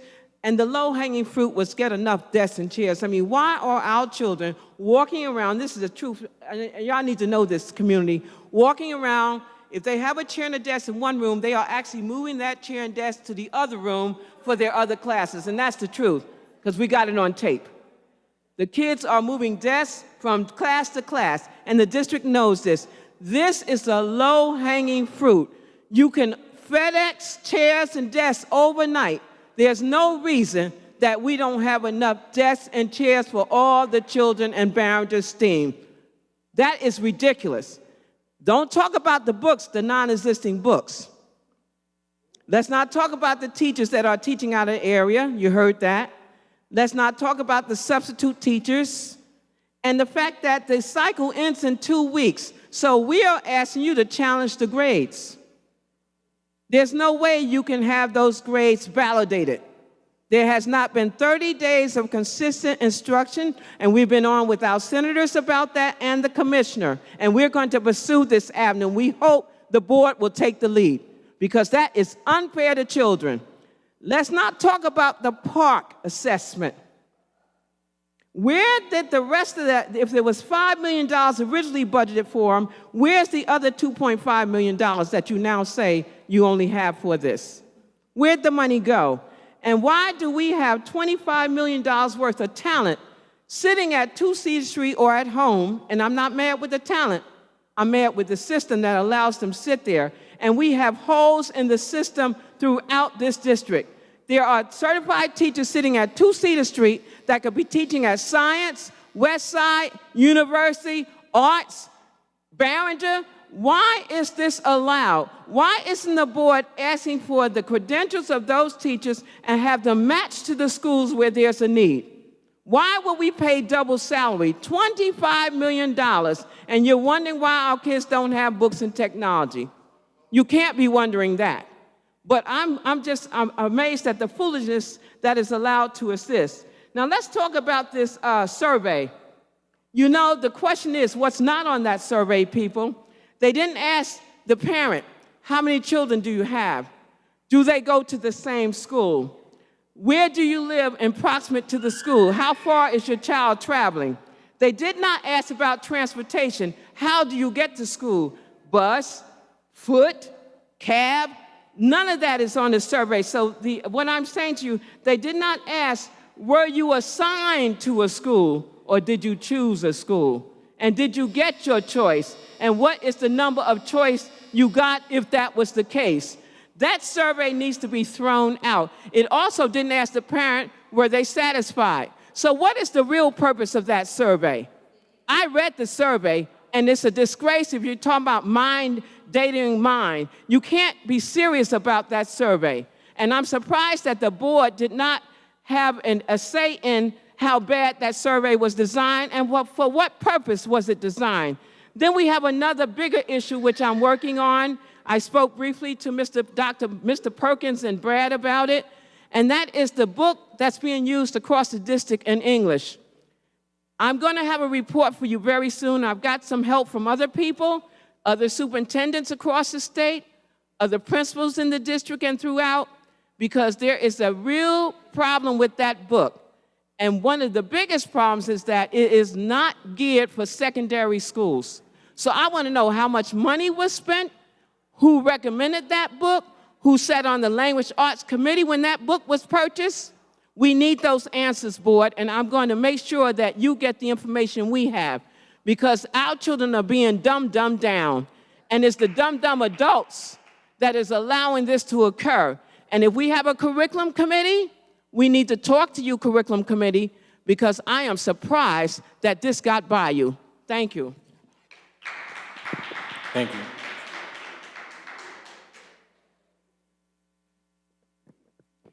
Chair Hassan, I just want to make one comment. I wanted to address very briefly 4 speakers. Ms. Vasquez, you alluded to violations in the FERPA law, which is the Family Educational Rights and Privacy Act. As General Counsel, we take this very seriously. What I'd like to ask, if afterwards, if you take a few minutes with me personally, I want to ensure that I get the information if she's still here. Thank you. Okay.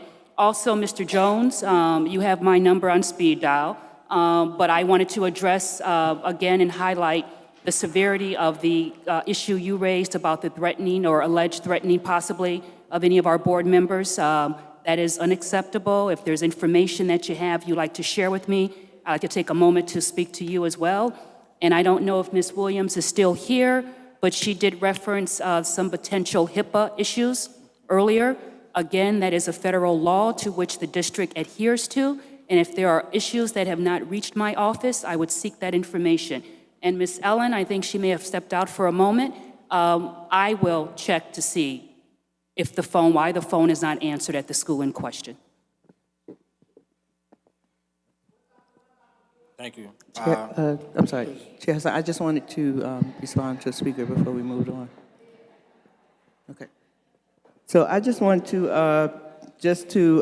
respond to Mr. Jones and his comments regarding former Superintendent Marion Bolden.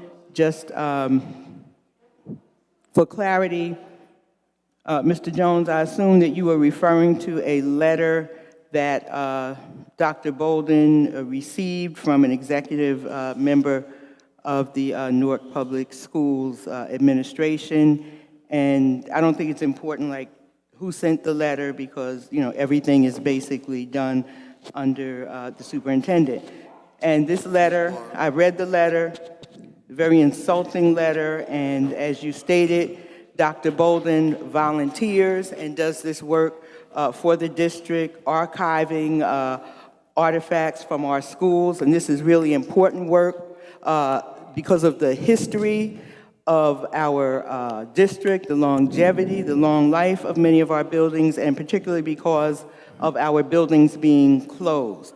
So archiving is delicate work, and it should be supported by the district. So I just want to take a moment and just read that letter, because it's just a shame and a disgrace, and I'm incensed that this letter went out to our former superintendent.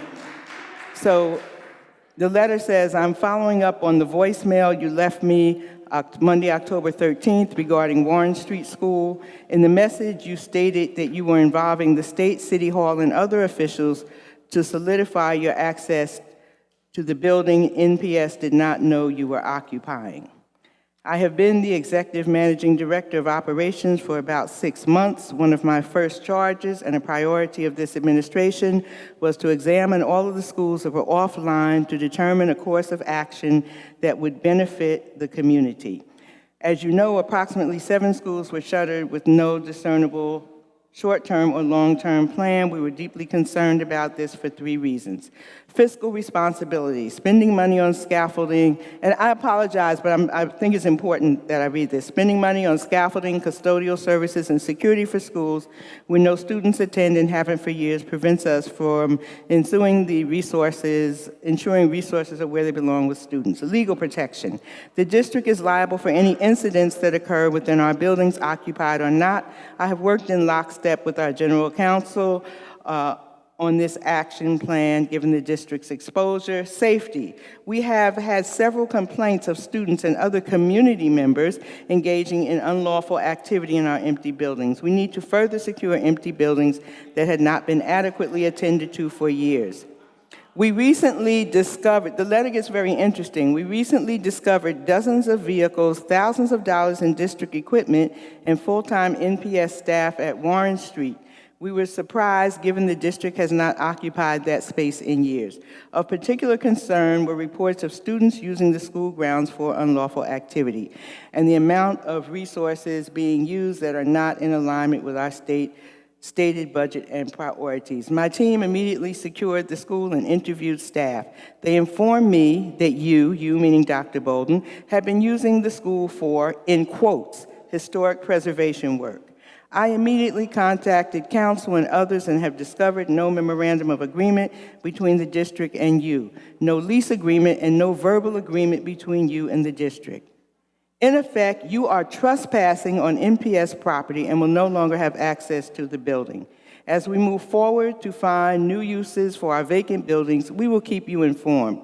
We are likely to issue an RFI to allow organizations, businesses, and the city to express interest in acquiring them. This must be done transparently, legally, and in a manner that reflects our current fiscal reality sincerely. So, there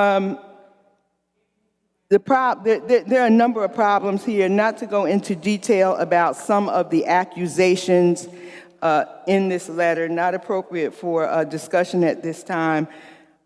So I will simply say that I believe that this district owes Dr. Bolden an apology, a thank you, aid and assistance in her work. Dr. Bolden and, God rest his soul, past Newark Public Schools Principal Pat Restano dedicated the past few years of their lives to this work, and the district is well aware of that, and I have documentation of the various ways that the district was not only aware of that, but approved of that work. I'm going to I will submit something in writing, Chair Hassan, as to, and we can, I don't know if this needs to go to a legal committee or somewhere, but I believe that this is very egregious accusations towards our past superintendent, and that the board should in some way take a stand on this. So thank you. Thank you. Board members, there was an amendment to the agenda to go into executive session to cover those items. Mr. Chair, Mr. Lewis. just before we go to executive session, I wanted to comment on some of the speakers. One thing I think that is important that we asked through the curriculum committee, program instruction committee, if they can ask for the number of educators that's in the pool right now be provided to the board. Also wanted to ask the finance committee to look at how bodies, educators, me in the pool, how it is affecting our budget. Also ask that we, well, I'm the chairman of operations, but as chairman of operations, I think that we need to look into the incidents in our schools, seeing which incidents are happening and we're not receiving reports. We need to find out why principals are not filing reports, or why the reports are not getting to this board on numerous incidents that have happened over the last few days. I heard nothing about particular incident over at Barringer High School where children was locked out of school until that they were not allowed in school. At 9 o'clock, at 9 o'clock, they was told to go back home and get their parents. We know in our school district we have a lot of our students who are homeless. We have a large homeless population of children, and parents are not notified either that their children was not in school. Also, I think that we as a board should fully support the letter that Mayor Baraka wrote to the president, fully asking for the federal involvement in the school district as well. Also, Mr. Chair, can we get a briefing from special education about a few things? One is about if all our children are been paired up, all of them have aides, also what type of training that they're offering the aides, as well. Particular reason why I'm concerned about this is because just last week, at JFK Elementary School, JFK School, my brother was left unattended while his aide went to get a jacket. He rolled down the stairs in his wheelchair and could have lost his life. So what type of training are we giving these aides when, you know, a jacket is more important than a student life? I take it real serious. We need to look into our special education department. And I sent out a text to the board letting them know what happened, because I removed myself from that situation because I felt it was a conflict of interest because I'm a board member. So I asked my board colleagues to look into that incident for me. Also about Barringer, it was reported to me that we have a large amount of subs teaching our seniors, a large amount of subs. If we could look into that also through our program and instruction committee. Thank you. Mr. Chair, I'm requesting to the chair in regards to Marion Bolden. Excuse me, Mr. Jones. I'm directing this to the chair. Mr. Jones. I hear you. The public participation portion is over. I understand that, If you want to, I am not talking about public participation. I am talking to the chair regarding. can we have that conversation afterwards? No. I would like to have a position from the district as to the former superintendent and the historical preservation committee, because the question is that Mr. the Jones, superintendent I has have to ask you dedicated again that we her had this life. conversation afterwards. If you're No, willing sir, to just sit tight for a minute, you and I can have this conversation afterwards, in the Mr. past, Jones. Mr. Chair, in the past, you've asked the district to respond to the concerns of the community. What's different about tonight, Mr. Chair? Why can't the district respond like they always do in the meetings to the concerns of the community? That's what I'm asking, that the protocol remain the same, and asking the chair to, I think that we have a general counsel. Mr. Jones. I think we have a general counsel who's eloquent enough to give some type of position. That's what we're asking for. All right. Thank you. Mr. Jones? I don't have enough information to give you a response that I think would warrant what would be completion of your inquiry, but it would be forthcoming. Thank you. Board members, do we have a motion to now into session? Pascal Richardson, second. Mathias, motion to move into executive session to discuss the superintendent's vetoes. All in favor? Aye. Any opposed or abstained? Motion carries. We're in executive session. The board will return, but I don't believe there'll be any votes.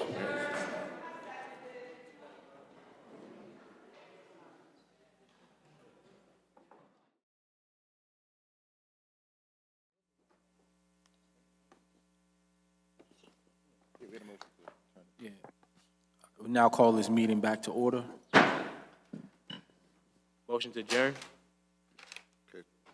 Second. You can't discuss that motion. One man. second. Ms. No, Basco, I just wanted to be sure that there was no one waiting for a report from us. That we note that there is no one waiting for a report from us. But for the record, we could state our official position after conducting the executive session. It is still the board's position to move forward with the formal statement and position to the Commissioner of Education, upholding our votes on the items that were presented to us with the intent to veto on behalf of the superintendent and the district. Okay, the motion to adjourn was moved by Mr. Jackson, second by Mr. Salinger. All in favor? Aye. Opposed or abstained? That's it. Meeting adjourned. Good night. Thank you all for coming. Have a good night.